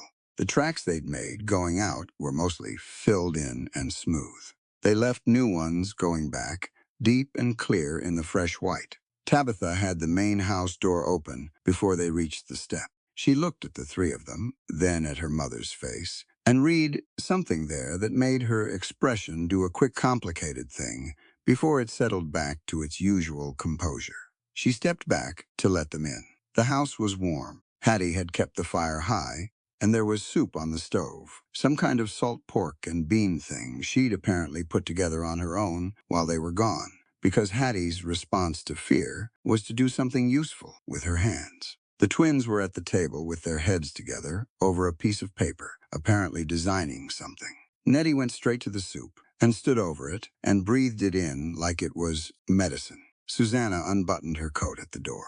She hung it on the peg. She stood for a moment with her back to the room. Then she turned around and went to the stove and looked at what Hattie had made and said, "This is good work." And Hattie looked at the floor for a second in the way she did when she was pleased and didn't want to make too much of it. Jed came in behind her and hung his coat and moved to the fire and held his hands out to it. The twins looked up at him. Winnie said something to Bertie at a volume meant to be private that was not actually private. He looked at them with a neutral expression, and they both looked back at the paper. Susanna caught Tabitha's eye across the room. Tabitha held her gaze for a measured beat. Then she turned and picked up a bowl and began setting the table for supper. That was all. No commentary, no questions. Just the quiet act of a 14-year-old girl who had watched and calculated and reached some internal conclusion she wasn't ready to share out loud, and who was showing it in the only way she currently knew how, by doing the next necessary thing. Outside the windows, the Oklahoma sky was clearing in the west. The last light came through watery and pale gold, catching the snow on the fence rails, making the whole yard bright and strange in the early evening. The blizzard was over. The ground it had covered would be mud by morning, and the spring planting would go ahead, and the horses would be restless and eager in the warming air. But something had shifted today, something that could not be unshifted. Susanna ladled soup into bowls and called her daughters to the table, and Jed brought the bread and sat down at the head of it, and outside the sun went down fast over the Oklahoma hills and left the sky full of stars, the same wide, careless scatter that always appeared out here after a storm, like the night was making some kind of point about permanence. Inside, there was light and warmth and the sound of 5 girls eating soup. That was, on balance, more than enough. 3 days after the blizzard, the snow was still on the ground. It had softened at the edges, going gray and heavy at the fence lines where the sun reached it, but in the open yard it held. The air had a bite to it that didn't feel like April anymore. More like February, trying to come back and remind everyone it wasn't finished. Susanna was at the kitchen table with the law books. She'd been up since before light. The house was quiet, the girls still sleeping in the cabin, and she had an hour to herself that she intended to use. She was working through the chapter on fraudulent debt claims and the 1882 Territorial Ordinance Jed had pointed her toward 2 weeks ago. She had 6 pages of notes spread around her in a careful arrangement, cross-referenced with slips of paper marking sections in 2 different volumes. She read the way she did everything, thoroughly and without hurrying. The ordinance was specific in ways that mattered. A debt claim presented against property held in trust for minor children required 3 separate verifications before it could be acted upon by any court in the territory. It required the original creditor's signature notarized by a licensed territorial official. It required a 14-day notice period served in person to the property trustee, and it required that the trustee be present and legally represented at any hearing that affected the trust. She wrote that down, underlined it twice. She heard Jed's boots on the back step and the sound of the basin outside, And then he came in, hung his coat, and looked at the spread of papers on the table. He poured his coffee. He came and looked over her shoulder at what she was reading without making it a question. The 14-day notice provision, she said. What about it? It's not discretionary. It's mandatory. A judge can't waive it. She put her finger on the line. Even a circuit judge with a signed court order can't legally proceed against a trust without it. He read the section. He set his coffee mug down. No, he said slowly. He can't. She looked up at him. Someone who wanted to move fast against a trust would need to either wait 14 days or find a way to make the court believe the notice was already given. Forge the record, Jed said, or find a judge willing to overlook the provision entirely. They looked at each other for a moment. Then Jed pulled out the chair across from her and sat down, and she pushed the ordinance volume toward him, and they spent the next 40 minutes working through it together in the quiet of the early morning. It was Ezekiel who saw them first. He came in through the barn at his usual hour and stopped at the corral fence. He stood there long enough that one of the horses tossed its head at the stillness of him, and then he turned and came to the main house at a pace that wasn't running, but was very close to it. He knocked twice and opened the door. Men on the North Road, he said. He was looking at Jed, but he was aware of Susanna and said it to both of them. A dozen, at least, riding in formation. There's a wagon with them. Susanna stood up. She didn't know how she knew. There was no specific fact that told her. But her hands found the law books on the table, and she stacked them deliberately, one on top of the other, and she noted exactly where they were and what pages were marked, and her mind went sharp and very still. Jed was already moving for his rifle. He got to the front window first. They came in from the North Road the way men came when they wanted to make an impression. 12 riders, maybe 13, spread wide enough to take up the full width of the yard approach. The horses were good ones, which meant money, and the men were armed, which meant intent. At the front rode two men who were clearly in charge. One in a dark suit that had no business being out here in this cold, wearing it with the particular ease of a man who wore good suits often enough not to notice them anymore. The other in a black coat with a territorial judge's seal on the lapel, his face round and settled and thoroughly untroubled. The wagon rolled in behind him, iron-sided, heavy wheels. The lock on the back was visible even from the window. Susanna looked at the man in the dark suit. She had not seen Garrett Sterling in 2 years. He had been at the funeral, standing across the grave from her with that expression she remembered, polite on the surface and hungry just underneath it. He was Caleb's older brother, and he had their father's face, broad and florid, with small eyes that worked constantly without letting you know what they were calculating. He looked exactly the same. He rode into the yard of Broken Arrow Ranch like he owned it, which told her everything about how confident he was. Jed went to the door. "Stay inside," he said to Susanna. "Get the girls to the cabin and lock the door." "The girls aren't in the cabin," she said. "They'll be coming from breakfast in 20 minutes. He processed that. "Then stay in this room." He went out onto the front step with his rifle in his hand, not raised, just there. Ezekiel came around from the side of the house and stood slightly behind and to the right of Jed, which was where a good right-hand man stood when things were uncertain. He had his own rifle. He said nothing. Susanna did not stay in the room. She went to the doorway and stood in it, where she could see and hear everything, and she folded her arms and watched. Garrett Sterling pulled up his horse in the center of the yard. He looked at the ranch around him with the slow, proprietary look of a man doing an appraisal. Then he looked at Jed. "Jedediah Vance?" His voice carried well. He had practiced it. "I'm Garrett Sterling of the Sterling family in Calhoun County. I believe you've been harboring my late brother's family without legal authority." He glanced toward the doorway where Susanna stood, and his expression did something controlled and unpleasant, including my sister-in-law, who is required by court order to present herself and her children to lawful custody. Jed kept his voice even. "I'm not aware of any court order." The judge in the black coat moved his horse forward. He had a leather satchel across his lap. He opened it with the unhurried movements of a man who knew everyone was going to wait for him. "I'm Judge Corwin, Fifth Circuit," he said. He produced a folded document and held it out toward Jed. I have here a court order signed by the Fifth Circuit, designating Garrett Sterling as legal guardian of the 5 minor Sterling children, pending a full custody hearing. I also have a debt agreement signed by the late Caleb Sterling, indicating an outstanding debt owed to the Sterling estate that attached directly to property held in the children's names. Jed didn't take the document.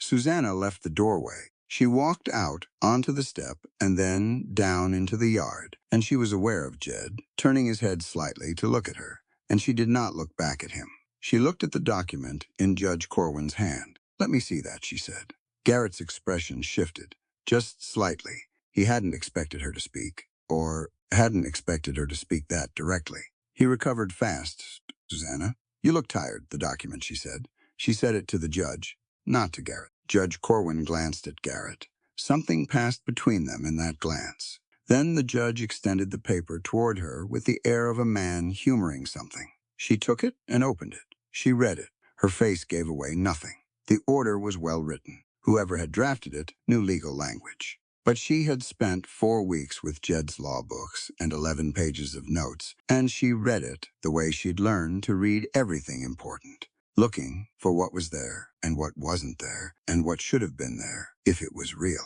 The 14-day notice provision was not referenced anywhere in the document. Not waived, not acknowledged, not addressed. Simply absent, as though whoever wrote it was counting on no one to know it existed. She folded the document. She looked at Judge Corwin. "This order doesn't reference the mandatory notice provision under the 1882 Territorial Ordinance on Trust Property," she said. Section 4, Paragraph 2.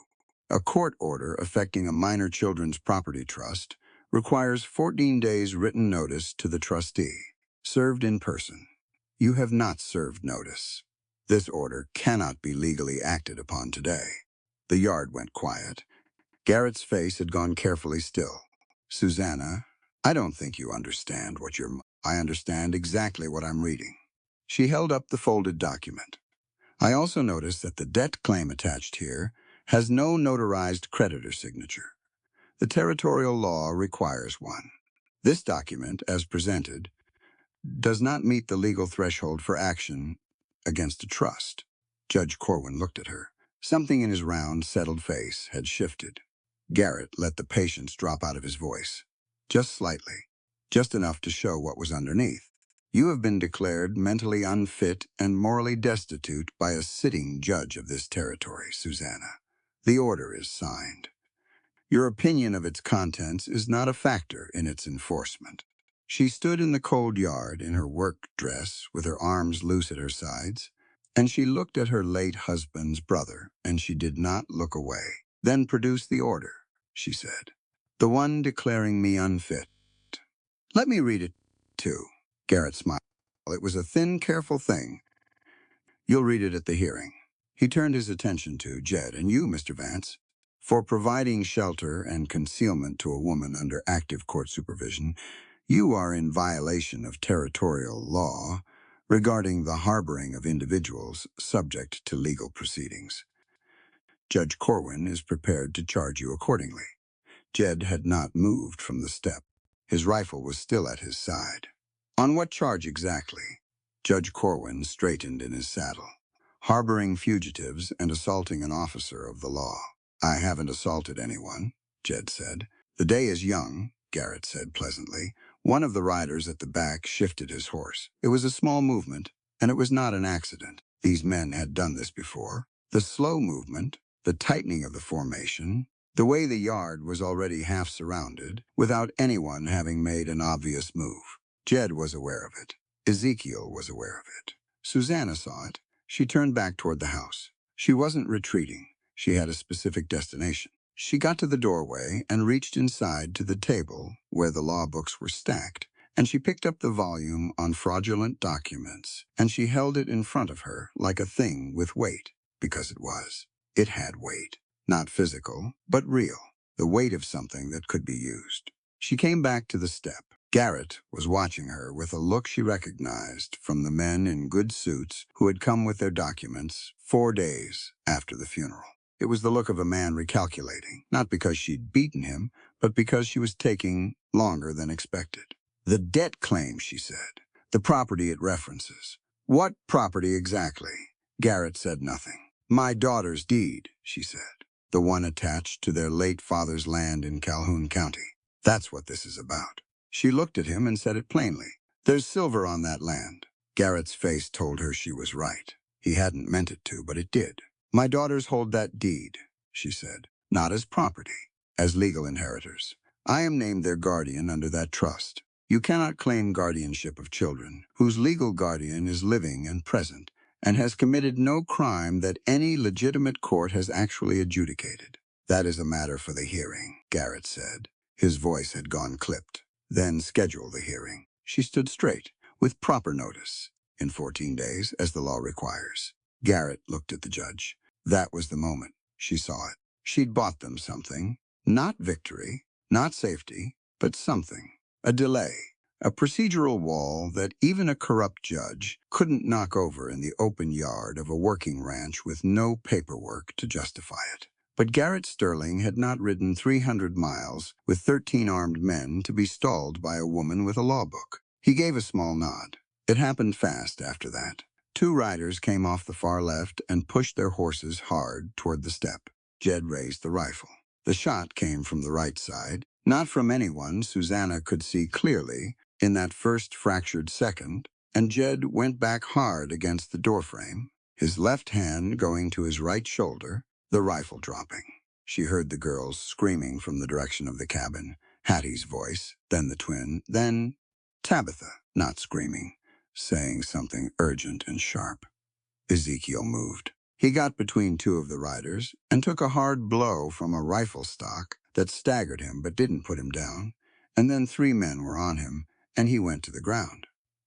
Susanna ran for Jed. She got to the step, and he was still upright. Barely, one hand braced against the doorframe. His right shoulder was soaked through. His face was gray-white. He was looking at her with an expression that was half anger and half something she didn't have time to name. Take the books, he said. His voice was tight, the land deed section. Take the notes. Don't let them. 2 men grabbed her arms from behind. She did not stop fighting. She got one arm free, and her elbow connected with something that hurt the man holding her. And she heard him swear, and then a second man had her other arm, and they were hauling her backward across the yard. She kept her eyes on Jed. He'd gone to one knee on the step, still holding his shoulder, and she watched him try to stand and not fully make it. Ezekiel was on the ground. The law books were on the table inside the open door. She could see them from 20 feet away. She was pulled past the iron wagon, its door already open, and she could see inside it, the barred interior, the heavy floor. Hattie and Nettie were being brought across the yard from the direction of the cabin. Both of them, white-faced and silent, in that particular silence that was worse than screaming. The twins were being carried, 1 each, by 2 separate riders, and Winnie was crying with a fury that had no words in it, and Bertie had gone absolutely still. Which was the one that broke something in Susanna? Because Bertie only went still like that when she was past frightened. Tabitha was last. She came out of the cabin with the old double barrel over her shoulder and 2 men flanking her, and she walked ahead of them like she was choosing to, not being made to. Her face was completely controlled, and her eyes were moving over the yard with that rapid assessment she had, cataloging everything, counting men and horses and distances. She looked at Jed on the step. Something crossed her face, quick then gone. Then she looked at Susanna, and the look said, I see all of it. I'm keeping all of it. They were put in the iron wagon. All 6 of them. The door was shut, and the lock turned, and the sound of it was final, in a way that no sound had been, since the axle cracked on the Oklahoma road, and they'd been stranded in the dust. Susanna pressed her face to the iron bars. Jed was still on the step. He'd gotten upright somehow, one arm against the doorframe, the whole right side of him dark with blood. He was looking at the wagon, at her. He was saying something she couldn't hear over the sound of horses and men, and the twins crying. She pressed her hand flat against the bar. the wagon lurched and began to move. She kept looking back through the rear bars as they pulled out of the yard. The riders were moving through the ranch. Two of them went to the barn. She heard the livestock screaming at the unfamiliar handling, and her mind cataloged that too. The horses, Hattie's gray mare, the border collie, filed it away because she couldn't do anything about it, and she had to keep thinking. Then she smelled it. Smoke. Not wood smoke from a chimney. She turned and got her face to the sidebars and looked back at the main house, and she saw the orange beginning of it, low at first at the base of the front wall where the dry timber met the porch wood. It moved fast. These things always did in cold, dry air. No, she said, and her voice came out low and hard and entirely without usefulness. Tabitha was beside her. Her hand found Susanna's arm and held it, hard, grounding her. The main house caught fully in the next 30 seconds. The fire moved up the walls and found the roof timbers, and the whole structure lit against the gray afternoon sky like something terrible and bright. Jed was no longer on the step. She couldn't see him anymore. The wagon rolled north, away from Broken Arrow, into the cold and the dark that was coming down fast now, and the last thing she could see through the iron bars was the ranch behind them. The barn outline against the smoke-filled sky, the fencing they'd mended, the corral where she'd put her hand on a frightened horse's neck and found it calmed under her palm. And somewhere in the bloody snow of that yard, Jedediah Vance. She could not see him. She pressed her forehead to the cold iron bar, and she breathed. She breathed steadily and carefully, the way she did everything, and she thought about what she had seen on that table inside the house before the door swung shut. The books, the notes, 11 pages of them in her own handwriting. She closed her eyes. She could see the pages. She had read them enough times that she could see them with her eyes shut. The section numbers, the paragraph references, the cross-references, the mandatory provisions that no corrupt circuit judge could legally override. They had taken her books. They had not taken what was in her head. Hattie's hand found hers in the dark of the wagon. Then Nettie pressed in from the other side. The twins between Tabitha's arms had gone quiet at last. That stillness, all of them pressed together in the cold iron box, moving north through the darkening Oklahoma evening. Susanna opened her eyes. She looked at her daughters' faces in the fading light. "Listen to me," she said. Her voice was quiet and steady, and allowed no other interpretation. "I need every one of you to be calm. We are going to think, and we are going to wait for the right moment, and we are going to be ready when it comes." Tabitha looked at her mother. Her jaw was tight. Her eyes were working through the same rapid calculation they always were. "And Jed? Jed is alive," Susanna said. She said it the way she set down a truth on a table, plainly, without performance. She said it because she needed it to be true, and because she had spent enough of her life saying things she didn't mean to people who didn't listen, and she was done with both of those things. If she said it, she meant it, and she meant it. Behind them, through the bars, the sky above Broken Arrow Ranch glowed orange and terrible against the dark, and the wagon rolled on. The fire took the roof first. Ezekiel watched it go from the ground where they'd knocked him down, 3 men on top of him, his face pressed into the bloody snow. When they finally rode off after the wagon, he lay there for a moment and breathed and did inventory. His ribs hurt. His left eye was swelling shut. His rifle was gone. He got up. He found Jed on the front step, or what was left of the front step, the boards already beginning to catch at the far end. Jed was on his back with one arm thrown sideways, and the whole right side of him soaked through dark. His chest was moving. Ezekiel put his hand there and felt it, and confirmed it a second time because the first time he needed to confirm. Moving. He got Jed's good arm over his shoulders and hauled him up, and they went sideways across the yard together. Ezekiel doing most of the walking, and Jed doing enough of it to matter, his boots dragging patterns in the snow. They made it to the smokehouse, and Ezekiel got the door open with one hand and got them both inside and got the door shut and stood against it in the dark and breathed. Behind the door, through the boards, the sound of the main house burning was something he felt more than heard. A low, consistent roar with pops inside it, the sound of wood giving over to heat in stages. He worked by feel in the dark, hands moving over Jed, finding the wound, high on the right shoulder, just below the collarbone. Clean through, which was something. Exit wound on the backside, which was better than the alternative. He got his own shirt off and packed both sides of it as tight as he could and kept pressure there with both hands and crouched in the dark of the smokehouse and waited for the burning to stop. Jed came around sometime in that hour, not fully. He surfaced partway, just enough to be aware of where he was, and he said Susanna's name once in a voice that didn't sound like his usual voice at all. "She's alive," Ezekiel told him. He didn't know this for a fact, but Garrett Sterling hadn't come 300 miles to take something dead, and that was calculation enough for right now. Jed went quiet again. By the time Ezekiel got him to the barn and onto a pile of hay with a blanket from the tack wall, the main house was a shell. The walls were standing but empty, black against the gray afternoon sky.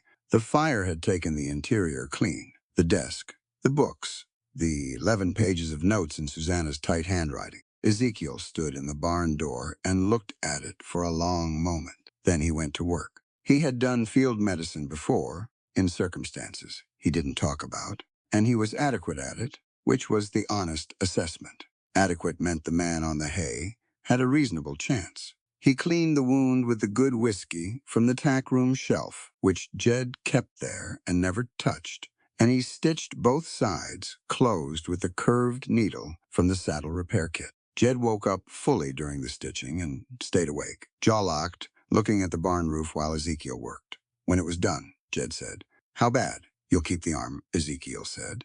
"If you rest it." Jed sat up. "I said if you rest it." Jed looked at the barn door and the ruined house beyond it. He looked at his rifle on the tack wall, which Ezekiel had retrieved from the yard. He looked at his right shoulder, immobilized now, his arm bound tight against his side. "She used the ordnance," he said. Not to Ezekiel specifically. Just thinking out loud, putting it together. The 14-day provision.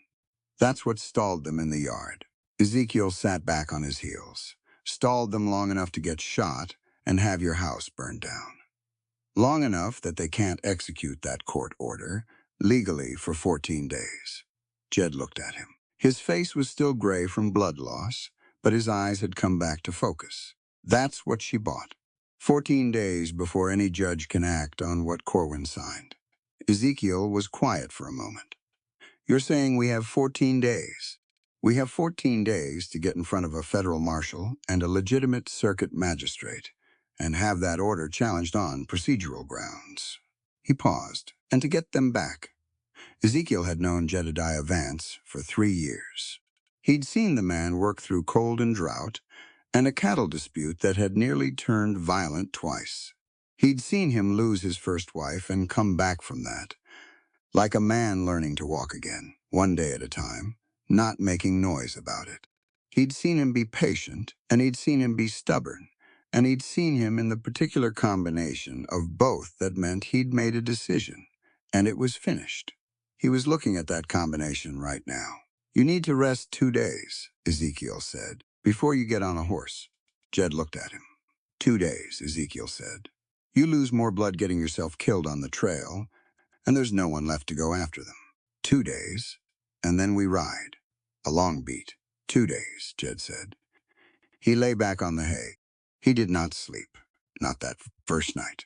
Ezekiel knew because he kept watch from the other side of the barn, and he could tell the difference between the stillness of a sleeping man and the stillness of a man thinking.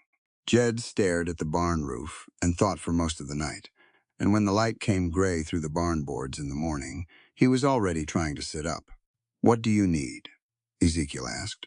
"Paper," Jed said, "and something to write with. I need to draft a legal petition."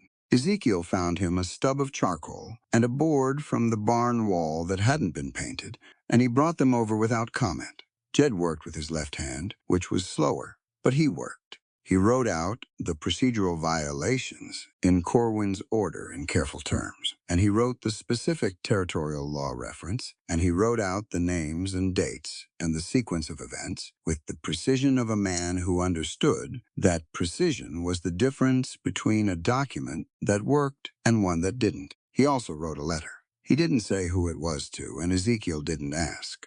On the second day, a woman from a neighboring ranch came by on her way to town. She'd seen the smoke and come to see what had happened, and she stood in the barn door, looking at the ruined house with her hand pressed to her mouth. Jed asked her to carry the letter to the federal marshal's office in Guthrie when she went through town, and he asked her to say nothing to anyone about where she'd gotten it or who had given it to her. She was a practical woman, and she agreed to both things. On the morning of the third day, Jed got on his horse. His right arm was bound, and he rode left-handed, which he could do because he'd had occasion to learn it years ago, and the horse knew his weight well enough to work with him. Ezekiel rode beside him, and they went north at a pace that was measured and deliberate, the pace of men who had a specific destination and intended to arrive there. They'd not discuss what they would find. They discussed the law. Specifically, they discussed what Susanna had outlined in the yard before everything came apart. The 14-day provision, the missing notarized signature, the fraudulent debt claim, the absence of any legitimate mental competency proceeding. Ezekiel was a listener who remembered things accurately, and he had been standing close enough to hear most of what was said. She knew all of it, Jed said at one point, looking at the road ahead. She'd read those books well enough to cite them under pressure in a yard full of armed men. She had a good teacher, Ezekiel said. Jed shook his head, once short and definite. She had the books. She did the reading herself. They rode. At Garrett Sterling's estate, Susanna had been doing what she always did when confined. She was thinking. The room they'd put her in was large by frontier standards, which was its own kind of insult. The window was latched from outside. The door had a lock and a man stationed beyond it. The girls were in 2 rooms down the hall, separated from her, and that separation was a specific and calculated pressure. She understood that. It was intended to keep her focused on them instead of on what she was actually doing. She let them think it was working. She had been in this house for 2 days. In those 2 days, she had been visited 3 times by Garrett and once by Judge Corwin, who had laid out the terms of what he called her voluntary cooperation in a flat, patient voice that assumed she had no choice. She had listened to each visit carefully and said almost nothing. She had studied the room, the hallway she could see through the briefly opened door, the schedule of the man stationed outside it, what time he moved and what time he didn't. She had studied Garrett's face. He was confident. That was his structural weakness. Confident men stopped looking for what they'd missed because they believed they hadn't missed anything. He had her daughters and a court order and 13 men, and he believed that was sufficient. It had been sufficient against women before, and he saw no particular reason why this one should be different. He had not adjusted for the reading.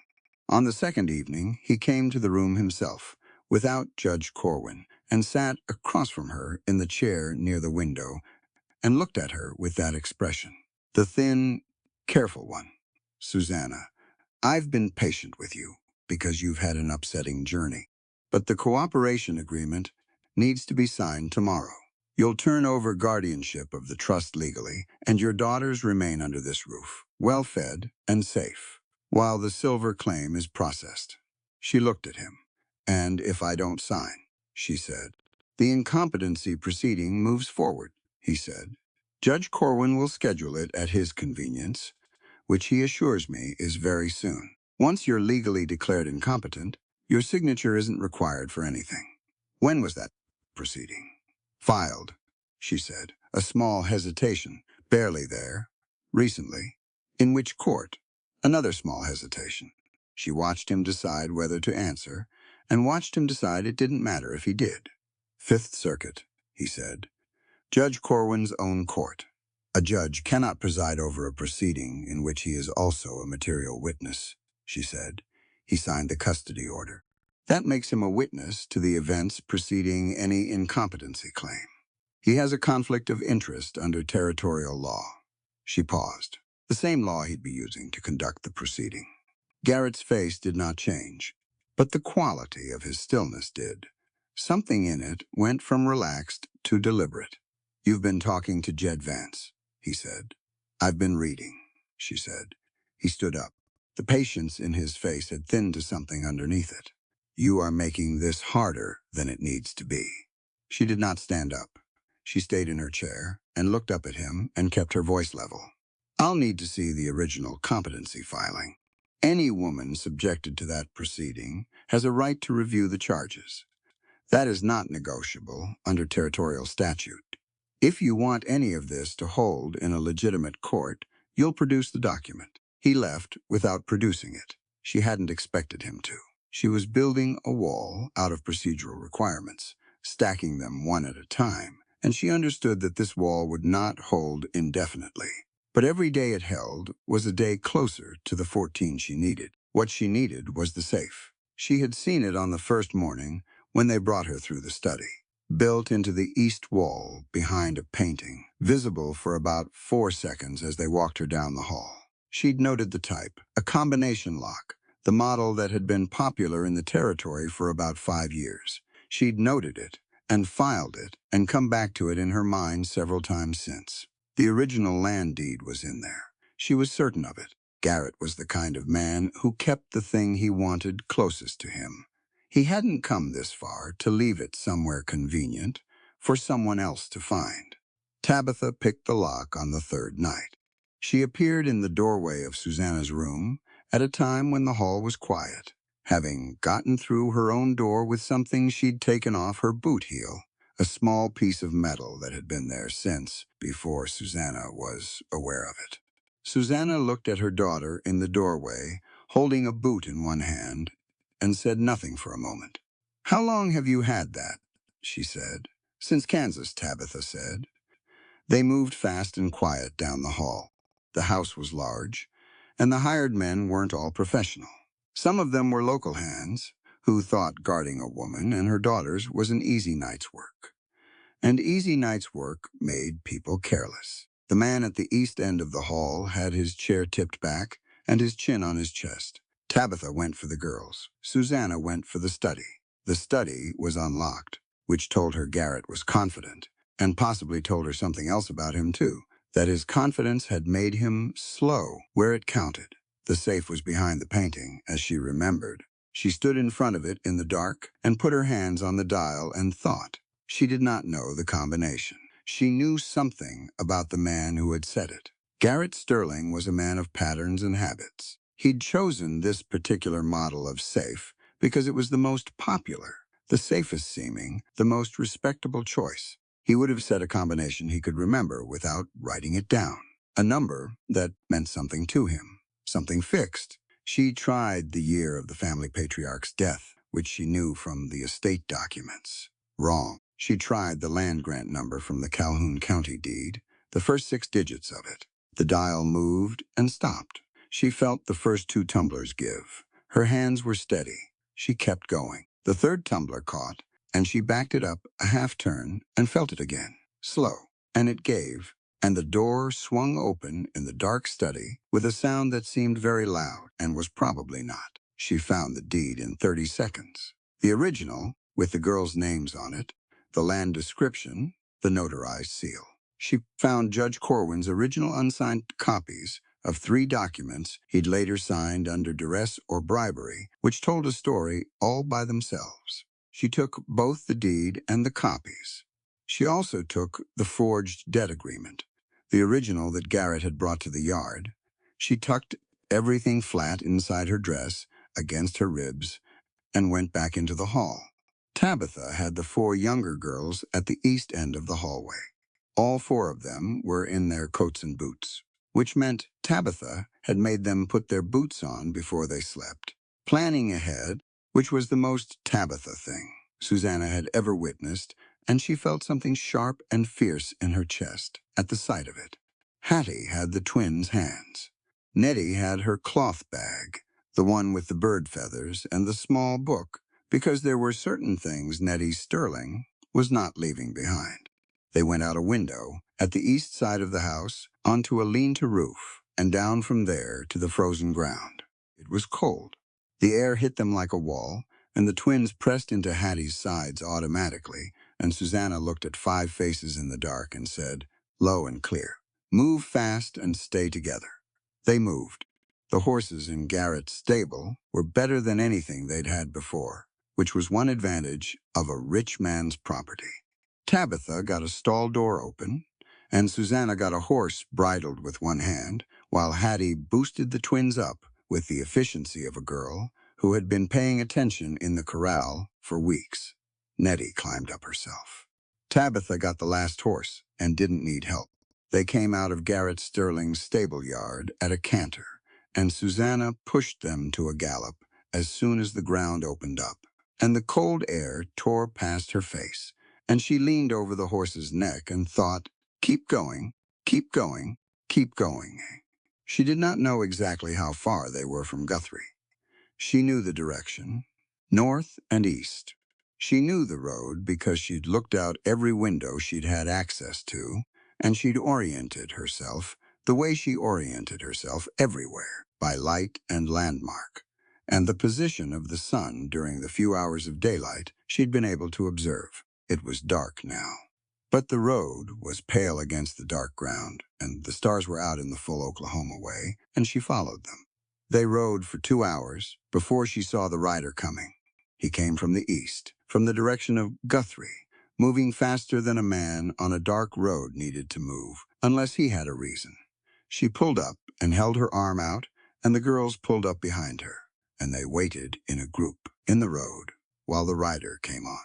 She knew the horse before she could see the man clearly. The Dark Bay Captain. The same horse the twins had ridden through a dust storm in October on a red Oklahoma prairie, a lifetime ago. She pressed her knees into her horse's sides and moved forward, and Jed pulled up in front of her, and they were 10 feet apart in the dark road, and she could see, even in this light, that his right arm was bound, and she could see the pallor in his face that meant he was riding on intention rather than good health. And none of it mattered, as much as the fact that he was there. He looked at her. He looked at the 5 girls ranged behind her. He looked back at her face. "The documents," she said. She pulled them from inside her dress and held them out. The original deed, the unsigned copies, the forged debt claim. He took them with his left hand and looked at them in the moonlight, reading fast. A beat, another. "These are enough," he said. He said it quietly, just to her, the 2 of them in the dark road. "This is what we needed." "I know," she said. He looked at her for a long moment, the moonlight making the lines of his face sharp and clear. "Are you all right?" She considered the question. She considered what all right actually meant against the last 3 days, the iron wagon and the locked room, and the combination, lock in the dark, and the gallop through the cold night with 5 children behind her. "I am their mother," she said. "No corrupt court and no greedy man will ever take my children again." She said it plainly, not for effect, not performing it, just saying what was true. The same way she'd laid down the 14-day provision in the yard at Broken Arrow. The same way she'd looked Garrett in the eye in that room and cited a conflict of interest he hadn't prepared for. Just the truth stated directly, because she was finished saying things she didn't mean, and she was finished being afraid of men who banked on her silence. Jed held her gaze. Then Ezekiel came up from behind him, leading 2 spare horses. They'd apparently brought ahead on that calculation, and the twins recognized Captain and said his name at the same time from their horse behind Susanna, in that twin unison that always sounded like one voice split in 2. "Is everyone sound?" Ezekiel asked. He was looking at the girls, doing a count, checking faces. "Everyone's sound," Hattie said. Ezekiel nodded once. "Then we should move. They'll find the stable empty soon." They reorganized quickly in the road. Susanna moved up alongside Jed. She reached across the space between their horses and put her hand on his left arm. Briefly, just for a second, and he looked at her with something steady and real in his face, and she let go.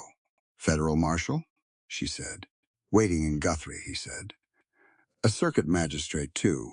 a legitimate one. He started Captain Forward. I wrote the petition 2 days ago. Your documents are the rest of it. They rode east together through the cold Oklahoma dark. 6 riders on a pale road with stars overhead, and the wind gone quiet for once, and somewhere behind them, a man was going to find an empty stable and a missing painting and a safe with its door hanging open. She let herself think about that for a moment. She let herself feel it, the solid real weight of those documents against her ribs for the 2 hours she'd carried them. The specific knowledge that she had walked into a room in the dark and come out with exactly what she needed. Not rescued, not led out. She had taken her daughters in their deed, and she had come out of that house herself.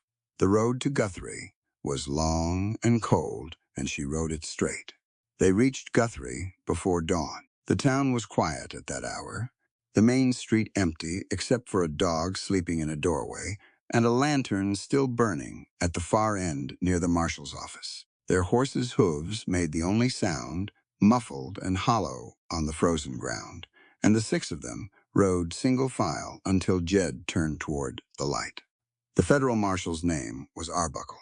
He was a lean man in his 50s, with a trimmed gray mustache and the particular, unhurried quality of someone who had seen enough genuine emergencies to know which ones actually required hurrying. He was awake when they arrived, which meant Jed's letter had found him, and he'd decided it was worth being awake for. He looked at the group of them in his doorway, 1 wounded rancher, 1 black ranch hand, 1 woman in a trail coat with her hair gone to pieces, and 5 girls, ranging from 5 years old to 14, and he stepped back and let them all inside, without a word about any of it. The circuit magistrate was a different matter. His name was Hargrove, and he was staying at the hotel 2 streets over, and he was not awake. Arbuckle sent a deputy for him, and they waited.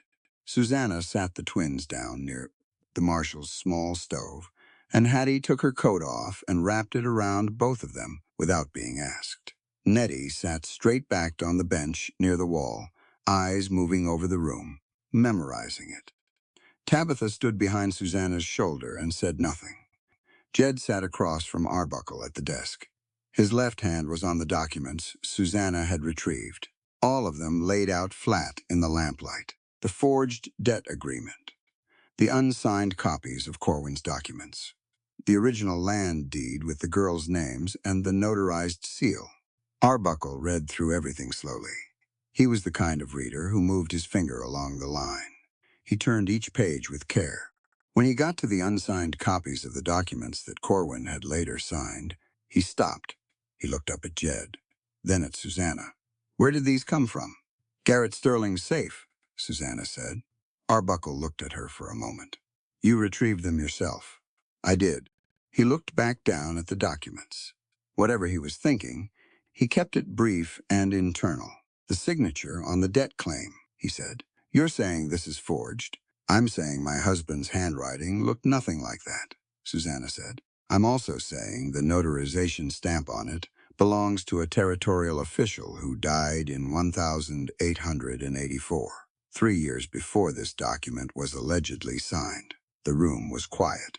Arbuckle turned the debt claim over and looked at the stamp. He looked at it for a long time. Then he set it down with the deliberate movement of a man who has just confirmed something he suspected, but needed to see for himself. All right, he said. Hargrove arrived 20 minutes later, in a coat thrown over his nightclothes, his gray hair uncombed, and the irritated expression of a man interrupted before he was ready. It left his face about 90 seconds after he sat down and started reading. By the time he got to the unsigned copies, he wasn't irritated anymore. He was something else, focused and tight around the eyes, the look of a man calculating damage and where it stopped. He and Arbuckle talked for a few minutes in low voices at the side of the room. Susanna watched without trying to look like she was watching. Jed watched openly. Hargrove came back to the desk. The court order signed by Corwin is void on 3 separate grounds, he said. He said it to both of them, not performing authority, just delivering information. The notice provision wasn't met. The conflict of interest, given that Corwin is a witness to the preceding events, is disqualifying, and the debt claim the order is based on shows clear evidence of document fraud. He tapped the notarization stamp. That stamp alone ends Corwin's career. The question is how we proceed today. Garrett Sterling has to be brought in, Jed said. I'm aware of that. He has armed men at his estate. I'm aware of that, too. Hargrove looked at Arbuckle. How many deputies can you put together by morning? 6, maybe 8 if Henderson is back from Kingfisher. Get them. The sun was coming up by the time they had a plan. Susanna had not slept. Neither had Jed, though at some point, Ezekiel had made him sit back against the wall and had checked the bandaging on his shoulder with the matter-of-fact thoroughness of someone who wasn't asking permission. The twins had fallen asleep against each other on the bench. Nettie was still awake, but had gone quiet in that particular way. That meant she was storing everything she observed for later examination. Tabitha had not sat down once. She stood for the entire 4 hours in that marshal's office, coat on, back to the wall nearest her mother, watching every person who came in and went out, tracking every conversation. At one point, Arbuckle noticed her and looked at her with a mild curiosity, and she looked back at him with the flat assessment she gave everyone until she'd made up her mind about them, and he nodded to her slightly, one professional to another, and went back to his work. At sunrise, Susanna took her daughters down the street to the hotel, where a woman at the front desk fed them hot oatmeal and let them sit in the back room near a warm fire. Susanna stayed long enough to see all 5 of them settled, long enough to put her hand on each of their faces and confirm them whole and present and real. And then she came back to the marshal's office. Jed looked at her when she came through the door. "I'm coming," she said. He did not argue about it. They rode out of Guthrie in the early morning light, Marshal Arbuckle and 6 deputies. Circuit Magistrate Hargrove, who had apparently decided his presence at the actual confrontation would simplify the legal proceedings considerably. Jed and Ezekiel, riding armed, and Susanna, with the original documents inside her coat, pressed flat against her ribs, the same as they'd been all night, because she wasn't leaving them in any room she wasn't in. The ride to Garrett's estate took most of the morning. They could see the house from a quarter-mile out, a large structure for the territory, the kind of building designed to communicate wealth to anyone approaching it. The stable doors were closed. 2 men were visible at the front of the house, and when the group of riders appeared on the road, those 2 men went very still in the particular way of men calculating odds. Arbuckle had them outnumbered and outranked, and he knew it, and he rode accordingly, at a steady pace that didn't hurry and didn't waver. He had his badge prominent and his rifle visible, and he carried himself with the calm of a man doing a routine job which drained the drama out of it in a way that probably cost Garrett's hired men some of their certainty. Garrett himself came to the front porch when they rode into the yard. He was dressed well, even at this hour. He stood at the top of the porch steps with his hands at his sides and looked at Arbuckle, and then at Hargrove, and then, briefly, at Susanna, and whatever he'd expected to see on her face, he didn't find. He found the documents being held up in her hand instead. His face did a fast, complicated thing. It composed itself again quickly, but not before she saw it. Arbuckle kept his horse moving until he was 5 feet from the porch steps, and then he stopped and looked down at Garrett Sterling from the saddle and said, "Mr. Sterling, I'm Federal Marshal Arbuckle. I have with me Circuit Magistrate Hargrove of the Territorial Court. I need you to call your men out and have them put their weapons down."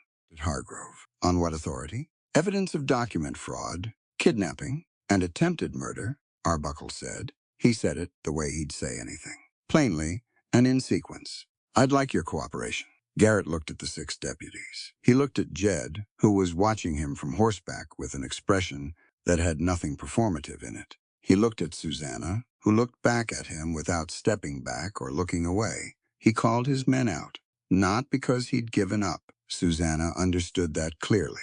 He called them out because 13 armed men against a federal marshal with a magistrate present and a set of damning documents visible in the plaintiff's hand was no longer a fight he could win outside, and he was already calculating whether he could win it inside, in a courtroom with the right lawyers. He was still calculating when Arbuckle's deputies put the handcuffs on. Judge Corwin was brought in from town by midday. He came quietly, which surprised some people who had expected more resistance from a man with his standing. He looked at the unsigned document copies laid on the table in the marshal's office, and he looked at them for a long time. And then he said nothing else for the rest of the proceedings, which was its own kind of answer. The courtroom was small. Guthrie's federal courthouse was a single room on the second floor of the territorial government building, with benches for perhaps 40 people and a dais at the front where Hargrove sat with the unhurried authority of a man who hadn't needed to perform it for a long time. He had it, and everyone present felt that, and the room settled accordingly. Garrett had a lawyer. Of course he did. The man had ridden in from somewhere in the 2 hours between arrest and hearing.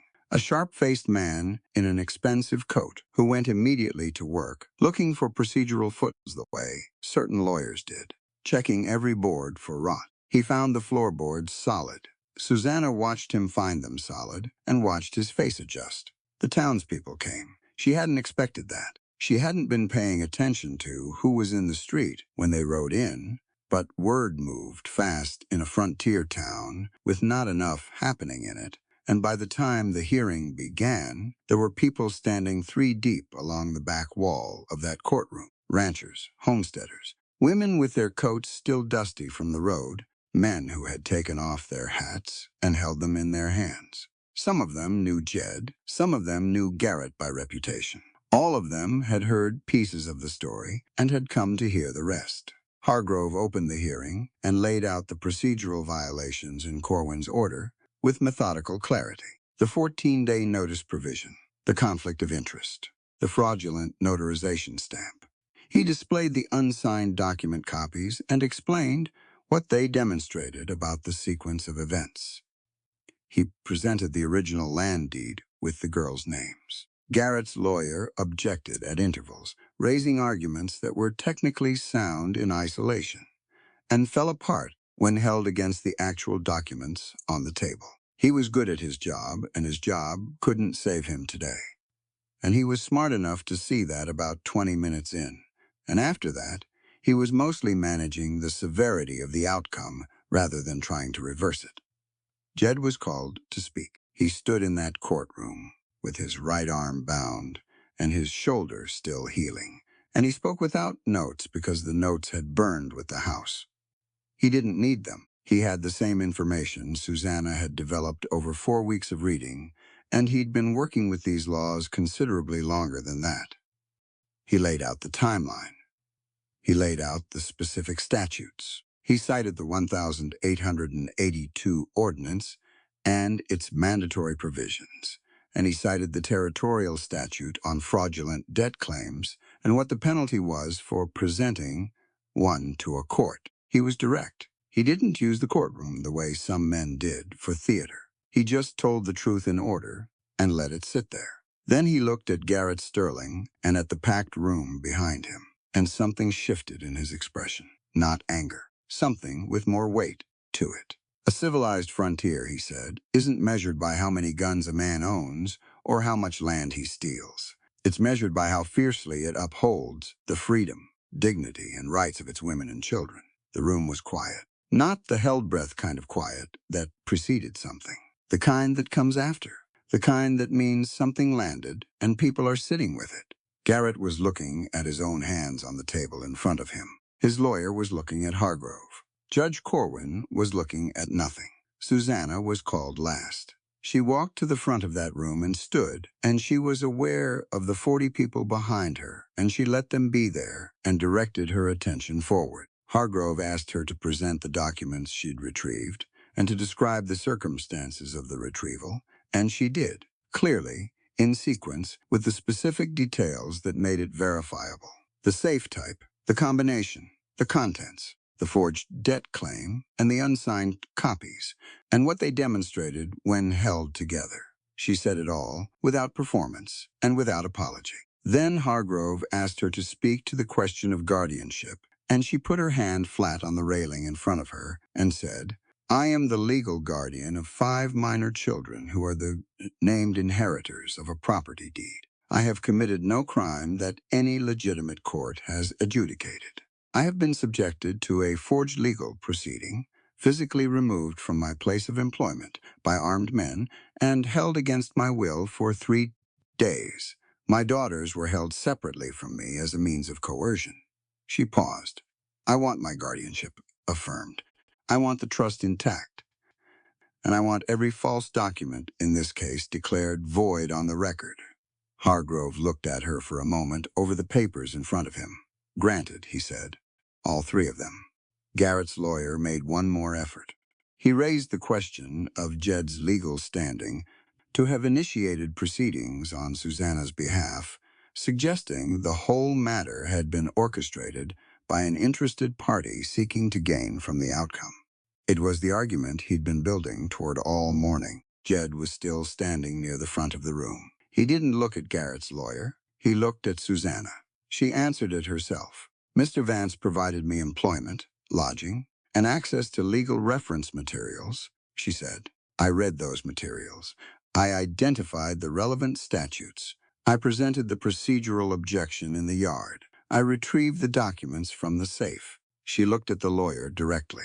"Every legal act in this matter that was performed on behalf of my daughters was performed by me. Mr. Vance had a gunshot wound by the time I got those documents to him." She let that sentence sit. "So, if there's an interested party you'd like to question about orchestrating these proceedings, I'm standing right here." The room did something that wasn't quite laughter and wasn't quite applause. It was the sound of 40 people who had been holding something shifting all at once. Hargrove called the hearing, concluded at midday. Garrett Sterling was placed under arrest for forgery, kidnapping, and attempted murder.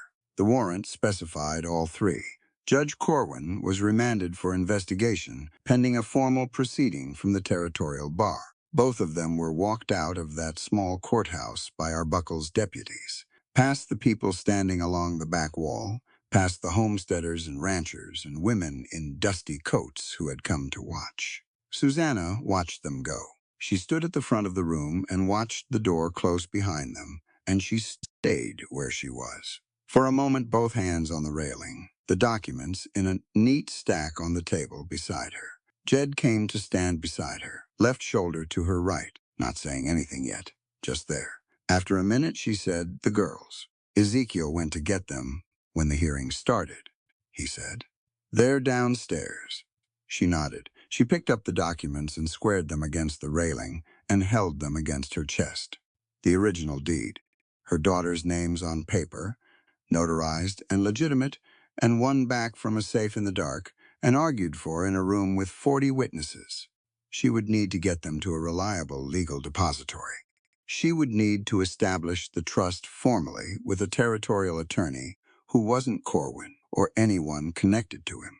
She would need to write to the girl's late father's estate and begin the process of disentangling the fraudulent debt claim from the property record. There were a dozen procedural steps ahead, and she was already beginning to sequence them. Outside, through the courthouse window, she could see the street below. The sun was past midpoint now, the light coming flat and clear over the frontier town. People were moving on the street, some of them talking to each other in small groups, the way people talked after something they'd witnessed together. She felt Jed looking at her. She turned her head. He was watching her, with that quality of attention she'd come to know over the last weeks, the focused, quiet one. He looked tired. He looked like a man who had ridden 2 days too soon after a bullet wound and had no intention of admitting it to anyone who might try to make him stop. "How's the shoulder?" she said. "It'll keep," he said. "That's not what I asked." He almost smiled. "It hurts," he said. "It'll keep." She looked at him for a moment longer. Then she turned toward the door. They went downstairs together. The 5 girls were in the building's entry hall, all of them present, all of them whole, and the sight of them hit Susanna the same way it always did. That full-body confirmation that they were there and accounted for. Nettie was talking to Ezekiel in a low, rapid voice, apparently describing something in detail. The twins were pressed on either side of Hattie, one asleep standing up, supported by her sister's arm. Tabitha was near the door. She looked at her mother first. Then she looked at Jed. She held his gaze for a measured beat. Something moved across her face that she didn't try to hide exactly, just didn't explain. Then she looked at the floor and looked up again and nodded to him, short and definite. Jed nodded back. Nettie detached from Ezekiel and came to Susanna and put her arms around her without saying anything, which for Nettie was the loudest possible statement. Susanna held her and looked over her head at the other four. "We're going home," she said. Hattie looked at her. "Broken Arrow?" Susanna thought of the burned walls and the charred desk and the shelf where the law books had been. She thought of the barn that still stood and the corral fence in good repair and the well with its rope tied down against the wind. "Broken Arrow," she said. Winnie, half asleep against her sister's side, said without opening her eyes, "Is Captain there?" "Captain's there," Ezekiel said. Both twins settled back into sleep simultaneously, apparently satisfied. They walked out of the courthouse into the Guthrie afternoon, all 8 of them, and the sun was out. And the air had finally gone towards something that felt like spring might actually be coming. This time, the edge taken off the cold, a softness in it that hadn't been there a week ago. The street was busy with the ordinary business of a frontier town going about its day, and they moved through it toward the horses and the road. The road home was long, and they took it at the pace the children needed. When the twins couldn't ride anymore, Ezekiel took one in front of him on his horse without discussion. And Jed took the other, and they rode like that through the afternoon, and Nettie asked questions about the legal proceedings for most of the first hour until she'd processed enough to go quiet. And Hattie rode beside Jed and didn't ask questions but listened to everything Nettie asked. And Tabitha rode beside her mother. She didn't speak for a long time. They rode side by side with the Oklahoma sky going toward evening ahead of them, the light changing from flat to golden the way it did out here at this hour, making the prairie look like something different than it had all day. Then Tabitha said, "The part where you told the lawyer." Susanna waited. "The part where you said every legal act was performed by you," Tabitha said, "and he could question you directly." She paused. "That was the right thing to say. It was the true thing," Susanna said. Tabitha thought about that. Sometimes they're the same. Susanna looked at her oldest daughter, riding beside her in the golden evening light, and she thought about a 14-year-old girl who had learned to hide a piece of metal in her boot heel and to stand behind her mother's shoulder in a room full of strangers and to pick a lock in the dark and get 4 younger sisters into their coats before anyone came for them. She thought about the law book open on the kitchen table, the notes at the back in Tabitha's own handwriting. Sometimes they're the same, she agreed. Broken Arrow came into view at dusk. The main house was still a shell, the walls standing and empty, the roof gone, the black of the fire visible from a distance. But the barn was whole, and the corral fencing was straight, and the border collie came out from somewhere behind the smokehouse when she heard the horses and trotted out to meet them with her tail going and her nose working. Nettie was off her horse before it fully stopped and on her knees in the yard with her arms around the dog. Susanna sat on her horse for a moment and looked at the burned house against the evening sky. She looked at the barn. She looked at the corral.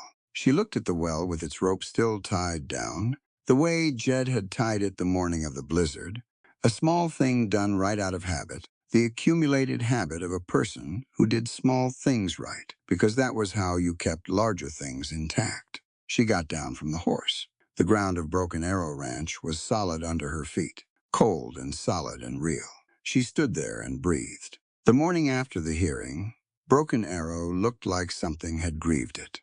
The main house walls still stood, black and hollow, the roof gone entirely, the window frames empty. Frost had settled overnight into the charred wood. turning it gray-white at the edges, and in the early light, it looked almost peaceful, the way ruins sometimes did when the violence that made them was finished. The barn was whole. The corral fence held.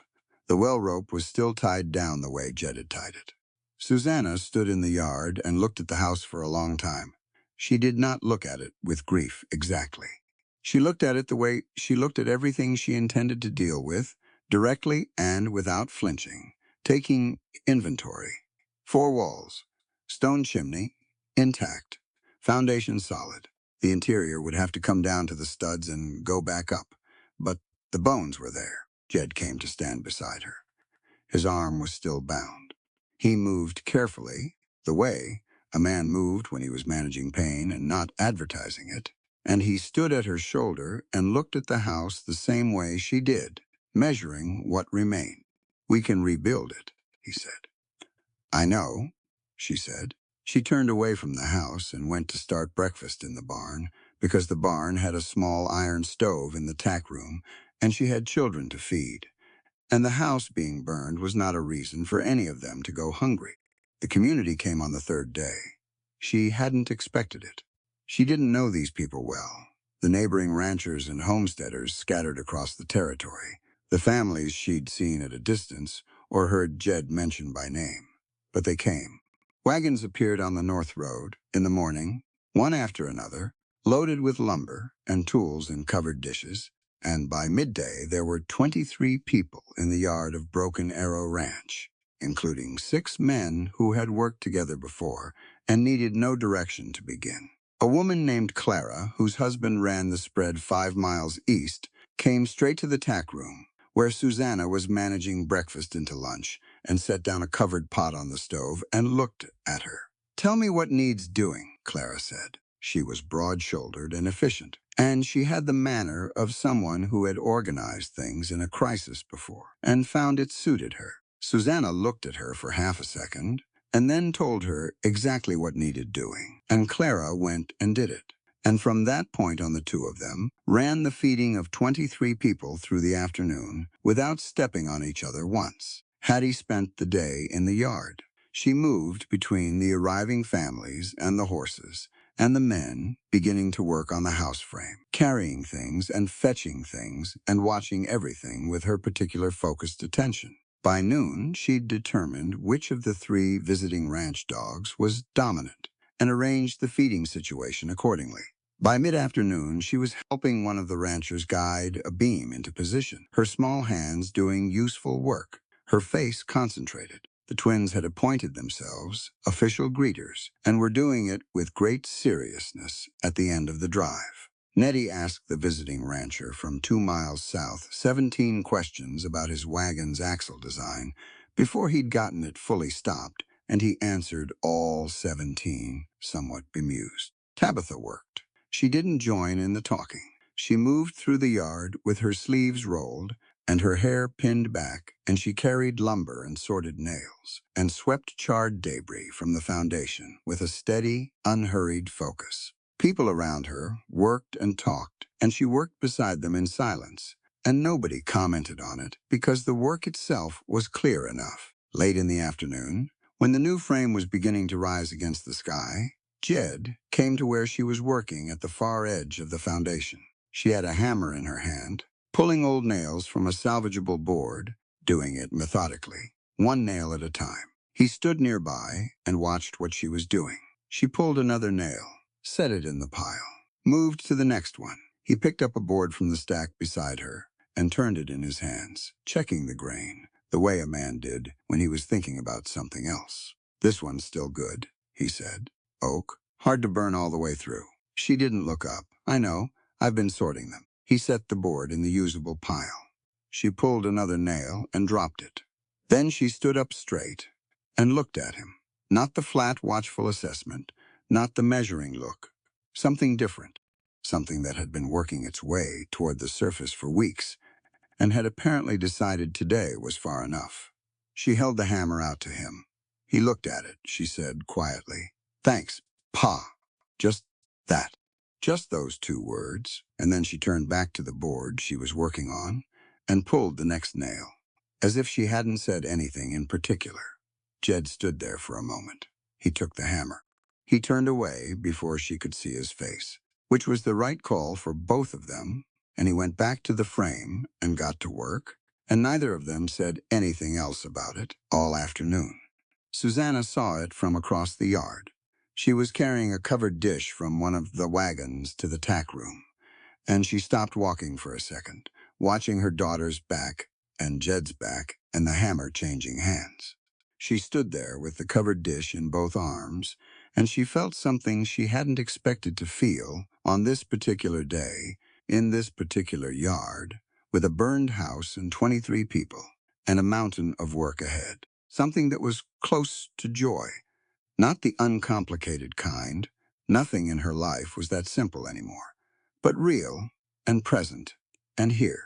She went and put the dish in the tack room and came back for the next one. They ate outside when the light went golden, all 23 people and the 5 Sterling girls and Ezekiel, sitting on boards and fence rails and the backs of wagons, eating whatever the visiting families had brought, which turned out to be enough for 30 people plus some. The twins ate until they were half asleep and then fell asleep entirely, one on each side of Hattie, and Hattie sat very still so as not to disturb them, eating her supper in careful small movements. After supper, Clara's husband played a fiddle.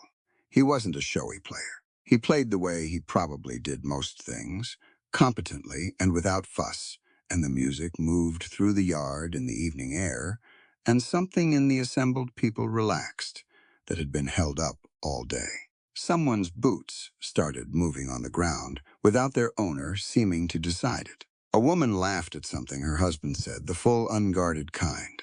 Jed sat on the fence rail near the barn. Susanna came and sat beside him. They didn't talk for a few minutes. They listened to the fiddle and watched their daughters and their neighbors. In the evening light, the new house framed dark against the dimming sky behind them, the smell of fresh-cut lumber mixing with the wood smoke from the cooking fire. Then Jed turned to look at her. She was already looking at him. He reached over and took both her hands in his.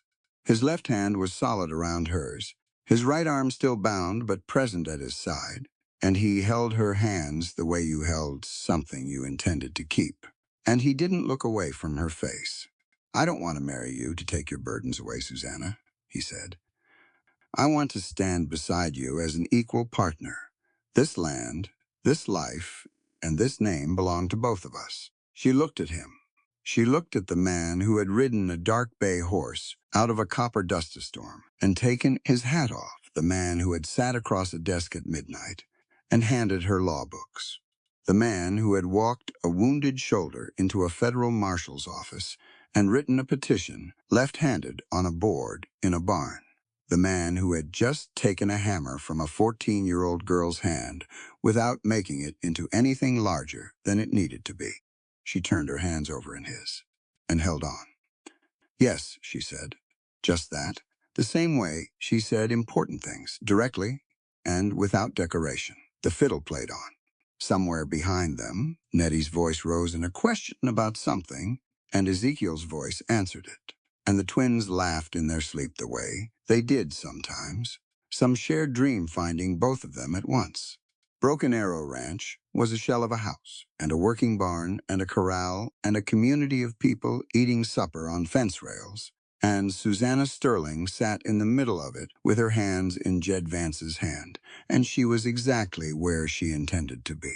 That was more than enough. That was everything. Jed found it in early June, half buried in the high grass at the edge of the field where the wagon had been left the night of the dust storm. The wheel, the left rear wheel, the one still attached to the broken axle end, when the whole rig had gone sideways. Someone had moved it off the trail eventually, or the wind had, and it had settled into the grass, and the seasons had worked on it some.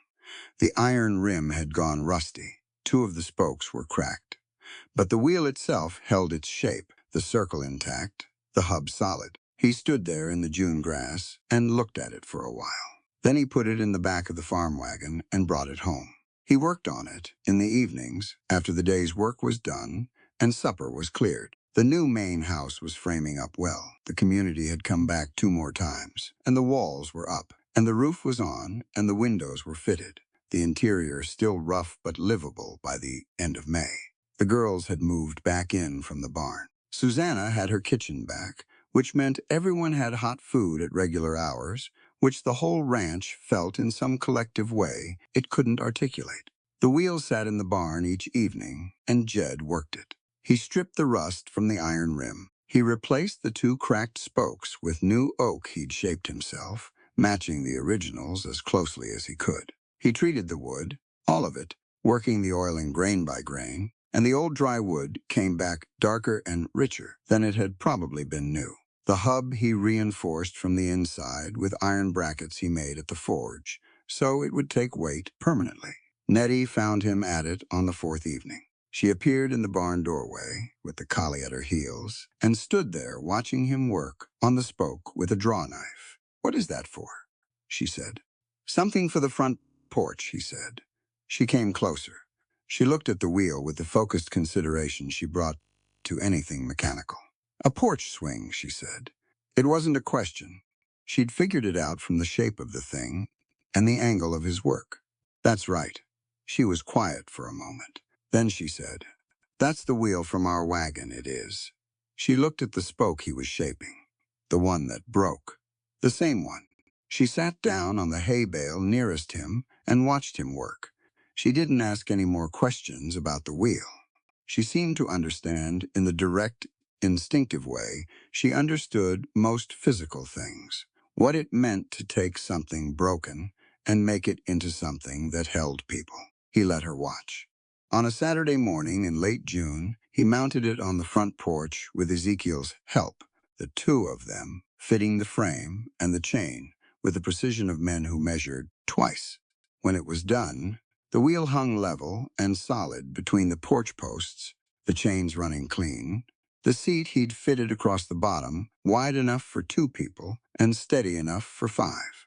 He didn't announce it. He just finished the last bolt and stepped back.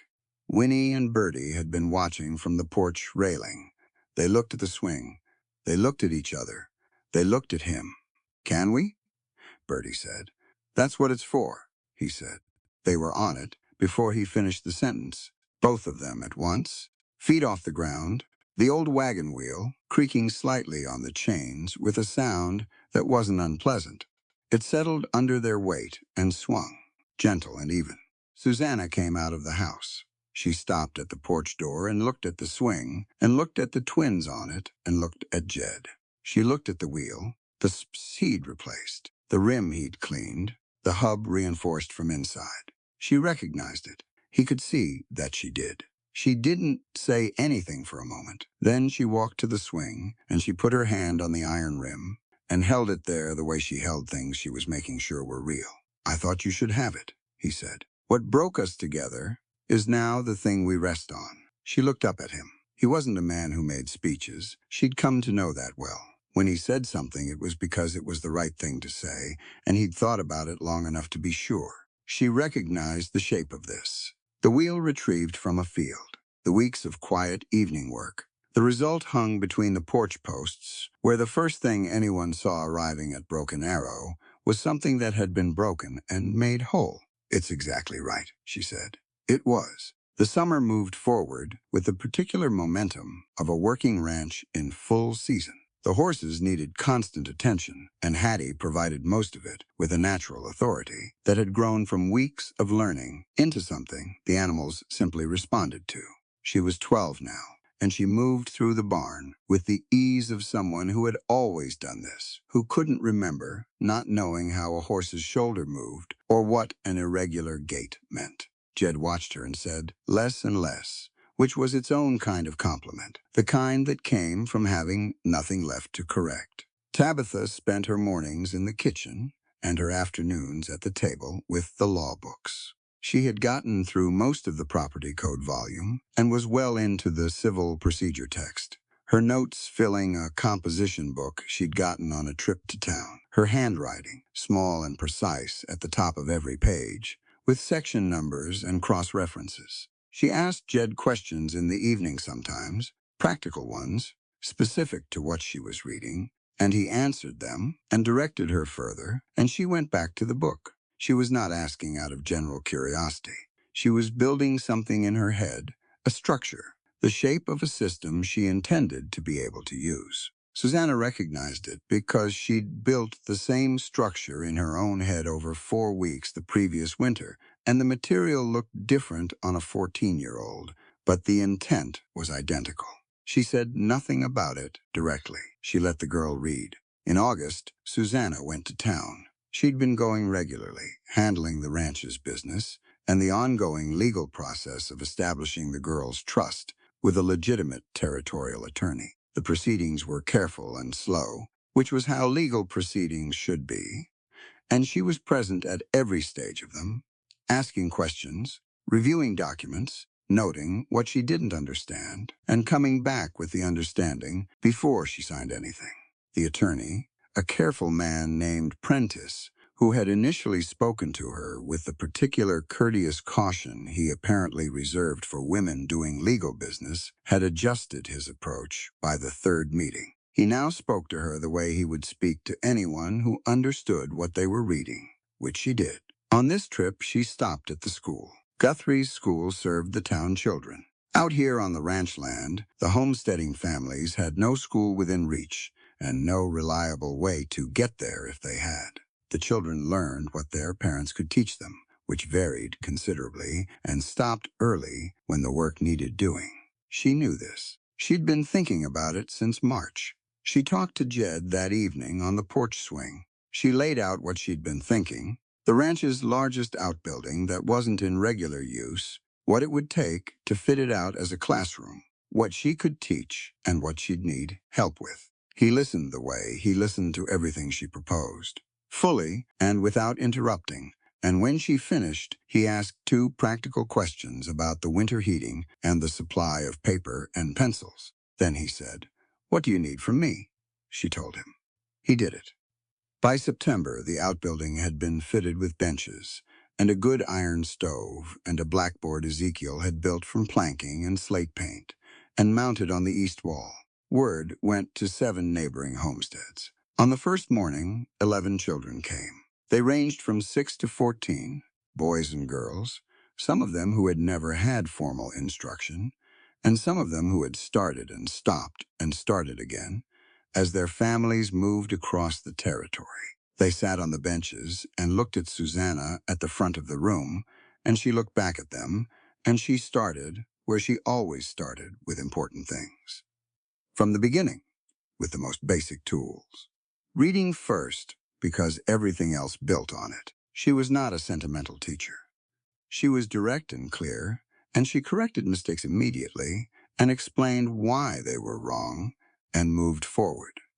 The children responded to this better than they would have responded to patience and encouragement without direction. Knowing where you stand is its own form of security. Tabitha helped in the afternoons. She sat at the back of the room with the older students, and she worked with them on reading comprehension and basic arithmetic with a focused efficiency that made several of them work harder than they'd expected to. She had no patience for coasting, which was useful. Susanna watched her from the front of the room and thought about a girl who had taught herself to pick a lock and stand behind her mother's shoulder in a room full of strangers. Now she was teaching other people's children in a schoolhouse on the ranch where she'd arrived in a dust storm with a cracked shotgun. She kept the thought to herself. Some things didn't need saying. The porch swing got used every evening. The twins claimed it right after supper most nights and swung in widening arcs until Hattie made them moderate themselves. Nettie sat on it with books and the collie's head in her lap. On quieter evenings when the children were inside, Jed and Susanna sat on it together, the old wheel turning slowly in the chains, and they talked or didn't talk and watched the Oklahoma sky go through its evening colors. One night, Jed said, "We should make it legal, the girls." She looked at him. "The adoption," he said. "All 5. Legal on the record with the Vance name attached to the deed going forward and their inheritance secured under both names." She'd thought about it. She'd been thinking about it since the courthouse in Guthrie, when Hargrove had said granted, and she'd stood there with 5 daughters' futures in a neat stack of paper against her ribs. They'd have to agree. I know. She looked at the yard. I'll ask them. She asked them the next morning at breakfast. All 5 together at the table, because they were 5 together, and decisions about all of them belonged to all of them. Nettie said yes immediately, and with great confidence, as though there had never been another option. The twins conferred for approximately 8 seconds and then both said yes in unison, and Bertie added that this meant Captain was their horse too, and Jed said that had been true since October. Hattie looked at her plate and then looked at Jed and said, "Yes, I'd like that," and looked at her plate again, which was Hattie's way of handling things that mattered more than she wanted to show. Tabitha was last. She'd been quiet through the other 4. She was looking at the table, not eating, her hands around her mug, running some internal calculation that had its own timeline and couldn't be rushed. Everyone waited. Then she looked at Jed. "You're not replacing him," she said. It wasn't an accusation, it was a condition. "No," Jed said. "I'm not replacing anyone. I'm being something new." She held his gaze a beat. "Another. All right," she said. She picked up her fork and went back to breakfast. And the table noise started up again around her. And Jed drank his coffee. And outside, the prairie morning was doing what it always did, coming on wide and blue and indifferent to the small human things happening in the kitchen, which was fine because the small human things were enough. 5 years later, in the spring of 1892, Broken Arrow Ranch looked like a different place. The main house was fully rebuilt, larger than the original, with a proper second story and a stone foundation that would outlast everyone currently living on it. The barn had been expanded. The corral now ran in 2 sections, one for working horses and one for the breeding stock, which was the newer enterprise, and the one that was beginning to attract attention from ranchers as far as 2 counties over. The fencing was in perfect repair. Susanna noticed this every morning when she came out onto the porch. The fence lines ran straight and true from the house to the eastern pasture and around the corral and out toward the road. And they were in perfect repair because Hattie checked them on a weekly rotation and had trained Nettie to do the same, and because Jed had built them right the first time, and they'd been maintained that way since. Small things done right, accumulated. That was what a ranch looked like after 5 years of it. The porch swing still hung between the posts. The old wagon wheel had weathered further, gone a deeper gray, the iron rim wearing a particular patina that came from years of sun and rain and the hands of 5 children who used it as a launching point for various activities it had not been designed for. The chains were the same chains Jed and Ezekiel had fitted in June of 1887, and they held just fine. Inside the house, in the room off the main hallway that had been Jed's study and was now everyone's study, a small boy named Daniel was attempting to climb the bookshelf. He was 2 years old, and he had Jed's gray-green eyes and Susanna's determination and absolutely no fear of heights,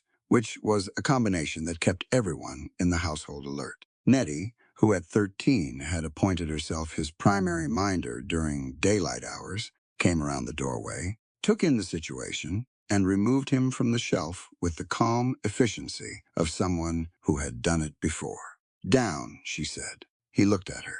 "Down," she said again. He allowed it, but with great dignity she set him on the floor and handed him the wooden horse Jed had carved during the winter, which he accepted, and immediately used to climb the bookshelf again. "Daniel," Jed's voice from the hallway.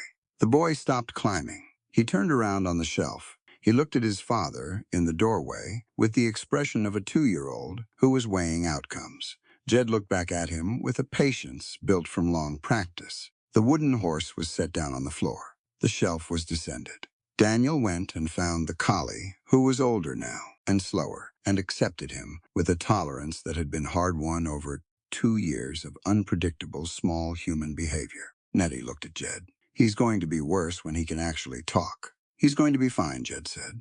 "That's not what I said." He almost smiled and went back down the hall. Hattie was in the barn. She was always in the barn in the mornings, moving through the stalls with the ease of someone who had been doing this for 5 years and found new things in it every week. She was 17 now, and she worked with the breeding stock in a way that had started drawing ranchers, who came not just to buy horses, but to watch her work with them, to see how she read an animal's movement and what she did with what she read. A man from 2 counties over had come in March and stood at the corral fence for an hour, watching her work the new gray stallion on the lunge line, and then he'd come back in April and offered Jed more money than he'd made in a quarter, selling a horse for a horse he hadn't intended to sell.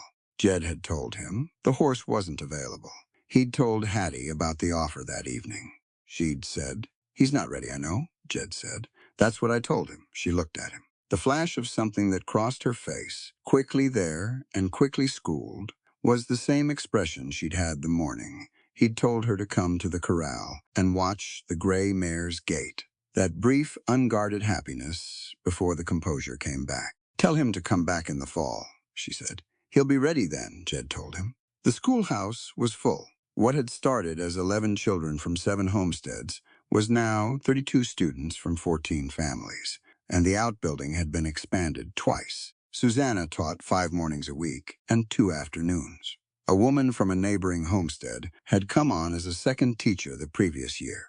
A capable woman named Ruth, who had schooling in her background and a direct way with children who needed direction. They'd added property law to the curriculum the winter before. Not for the children, for their mothers. Saturday mornings, once a month, 6 women from nearby homesteads sat in the schoolhouse with Susanna and worked through the territorial code section by section. Not all of them were comfortable at first. Some of them came because their circumstances were precarious, and they understood without being told that understanding the law was understanding what options you had when the circumstances got worse. Some came because their daughters were in the regular school, and they'd seen what the girls were learning and wanted some of it themselves. They all came back the second month. Susanna taught the way she'd learned, from the text, directly, with the specific provision and the section number, and what it actually meant in practice, and where the exceptions were buried. She taught the way Jed had taught her, not by making it a lesson, but by handing someone a tool and showing them how to hold it. By the second year, 2 of the women had used what they'd learned to contest fraudulent debt claims against their property. Both won. Susanna didn't make a speech about it. She noted it and moved to the next section. On a Saturday afternoon in May, Tabitha came home. She'd been gone since September, living in a boarding house in Kansas City where she was reading law under a female attorney named Marston, who had been practicing territorial law for 15 years and had opinions about everything and shared them freely. Tabitha's letters home had been dense and specific and full of the particular energy of someone who had found the place they were supposed to be. She came in on the afternoon stage and walked up the Broken Arrow Drive with a leather bag over one shoulder and the same flat, watchful eyes she'd always had, though they carried something different in them now. Not softer, more settled. The watchfulness was still there, but it wasn't armor anymore. It was just how she looked at things, because that was who she was. The twins came off the porch, at a run, and hit her simultaneously from 2 different angles, which was how they'd always greeted her, and she absorbed the impact with the practice of someone who had been receiving twin greetings since they were 5 years old. Nettie appeared with Daniel on her hip and said she found a snake in the garden. "I can see that," Tabitha said. Daniel was holding a garden snake with the careful reverence of a small person holding something significant. "He found it," Nettie clarified. "I found him with it." Hattie came out of the barn, wiping her hands on her work cloth, and looked at her oldest sister across the yard with the direct warmth that was Hattie's way, no performance to it, just real. Susanna came out of the house. They stood in the yard and looked at each other, mother and oldest daughter, and there was 19-year-old Tabitha Sterling Vance, with a law education taking shape and a leather bag, and the same jaw that had been set in a covered wagon in a dust storm at 14, And there was Susanna, with flour on her hands and a 2-year-old's handprint on her apron. And neither of them said anything dramatic because they didn't do things that way. Susanna put her arms around her daughter, and Tabitha put both arms around her mother, and they stood there in the Broken Arrow yard in the May afternoon and held on for a moment. Then Tabitha stepped back. Marston wants to know if you'd write a brief for her on the 1882 ordinance, she said, for a case she's taking in July. She says you know it better than anyone she's found. Susanna looked at her daughter. Tell her yes, she said. Jed came out of the barn at the end of the afternoon. He'd been working with a new hand on the western fence line, and he came across the yard in the long light, with mud on his boots and his canvas coat, and the settled look he always had coming back from a day's work. The look of someone who had done what needed doing and found it good. He looked at the yard. The twins were on the porch swing, going higher than they were supposed to. Nettie was at the garden fence, supervising Daniel's return of the snake to the general area of the garden, with the careful attention of someone managing a delicate diplomatic situation. Hattie was at the corral with the gray stallion, not working him, just standing near the fence and watching him move, the way she did at the end of the day sometimes. Tabitha was on the front step with a law book. Susanna came out of the house and stood beside Jed, and they both looked at the yard the way they did sometimes, just taking it in, not saying anything about it. He reached over and put his arm around her. She leaned into him. The sun was going down over the Oklahoma hills the way it always did out here, fast and brilliant, the sky going from gold to amber to deep red at the edges before the stars came. And the whole ranch was lit up in that last horizontal light that made everything look significant for a few minutes before the dark settled. Do you ever regret that broken axle in the dust storm? He asked softly. She let out a breath that was almost a laugh. She could feel him watching the side of her face, that quality of attention she'd known for 5 years now and never gotten tired of. She leaned her head on his shoulder. It wasn't a breakdown, Jed, she said. It was Providence guiding us home. He held her. The twins were still on the porch swing, the old wagon wheel turning slow and steady in the chains, the iron rim worn smooth where 1,000 hands had touched it over 5 years. The chain links had a particular sound when the weight shifted, a low rhythmic creak that had become part of the sound of the ranch the same way the horses were, and the wind was, and the collie's bark at strangers on the road. Broken Arrow. Named for something damaged, rebuilt into something stronger. A house burned and built again better, with a stone foundation this time, and a second story for the people who needed the room. A school in an outbuilding where women learned the law that had been used against them. A barn full of horses that knew they were handled right. A community that had come with lumber and covered dishes when it mattered and come back again. Tabitha closed her law book and looked at the sunset. Hattie watched the stallion circle the corral in the last light, tracking his shoulder. Nettie counted 3 children, 1 dog, 1 snake probably returned to the garden, and found the number satisfactory. The twins swung. Daniel, who had been supervised into the house by Nettie at sundown, appeared at the window of the main room and pressed his nose against the glass and watched the yard with his father's gray-green eyes and his mother's absolute intention, not missing a thing. 7 children in the yard and the window. Susanna Sterling Vance, standing on the porch of the home she had built and fought for and refused to let go of, watching all of them. That was enough. That was everything. That was Broken Arrow. And that right there is the heart of it. Susanna Sterling didn't ride into Broken Arrow Ranch on a white horse. She walked in through a dust storm with cracked lips, 5 sick children, and $19 sewn into the hem of her coat. She didn't have a plan. She had a direction away from what had hurt her, and she had the kind of stubborn, bone-deep love for her daughters that doesn't negotiate with fear. That's where the story starts. But that's not what the story is about.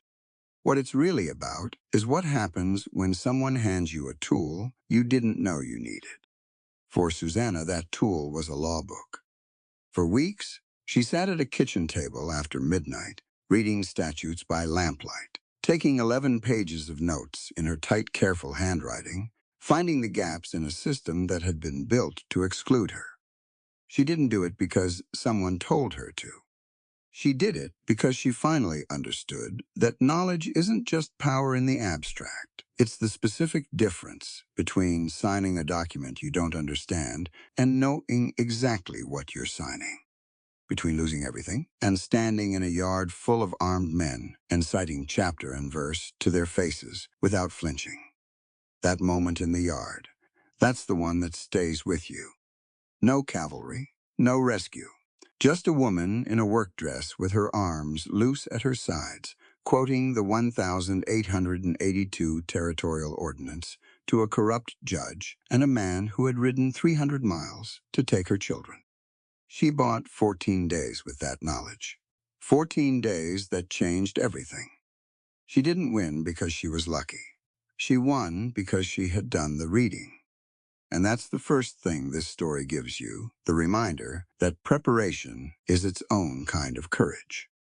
We tend to think of bravery as something you feel in a crisis, that surge of adrenaline that makes you act.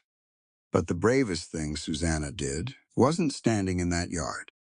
It was every night before it, when she was tired and the children were finally asleep, and she could have rested, choosing to open the book instead. The crisis didn't make her ready. She made herself ready, and then the crisis came. The second thing is about what Jed Vance understood that most people didn't. He saw a woman stranded in a dust storm, and his first instinct wasn't to rescue her, it was to offer her a job. Fair wages for fair work, a door with a latch that locked from the inside. He handed her law books not to impress her, but because he recognized that the most useful thing he could do was give her the means to stand on her own ground. There's a kind of love in that, the kind that's less interested in being needed and more interested in watching someone become fully themselves. He didn't complete her. She was already complete. He just cleared some of the debris away. That matters because so many of us have been taught, one way or another, that love is a transaction. That help comes with a ledger. That kindness has a bill attached. Susanna had learned that lesson the hard way, and it had made her careful, rightly careful, about what she accepted from anyone. Jed understood that. He didn't push against it. He just kept being consistent, day after day, until consistency became its own kind of evidence. Trust isn't built in a grand gesture. It's built in the accumulated weight of 1,000 small moments where someone did exactly what they said they would do. That's the model this story holds up, and it's worth holding on to. So, if you're walking away from this story with anything, let it be this. Read the book. Learn the law that governs your life. Ask the questions you've been afraid to ask, because someone made you feel like you should already know the answers. Find the people who hand you tools instead of taking them away. Give your trust slowly and on the basis of evidence. And don't apologize for that carefulness. It's not coldness, it's intelligence. And if something in your life is broken right now, look at it honestly. Not everything broken is finished. Some of it is just waiting for someone with steady hands and enough patience to work on it in the evenings until it becomes something worth keeping. Susanna Sterling walked out of a dust storm with nothing but her daughters and her wits and the sheer refusal to stop moving. 5 years later, she was writing legal briefs that other attorneys used to win cases. The ground under her feet was solid. The fence lines were straight. And on the front porch of Broken Arrow Ranch, an old wagon wheel turned slow and easy in the chains, holding the weight of everyone who rested on it. That's the story. That's what it's worth. This story is a work of historical fiction created for entertainment and inspirational purposes. Any resemblance to real persons, living or dead, or actual legal statutes is purely coincidental and should not be taken as legal advice.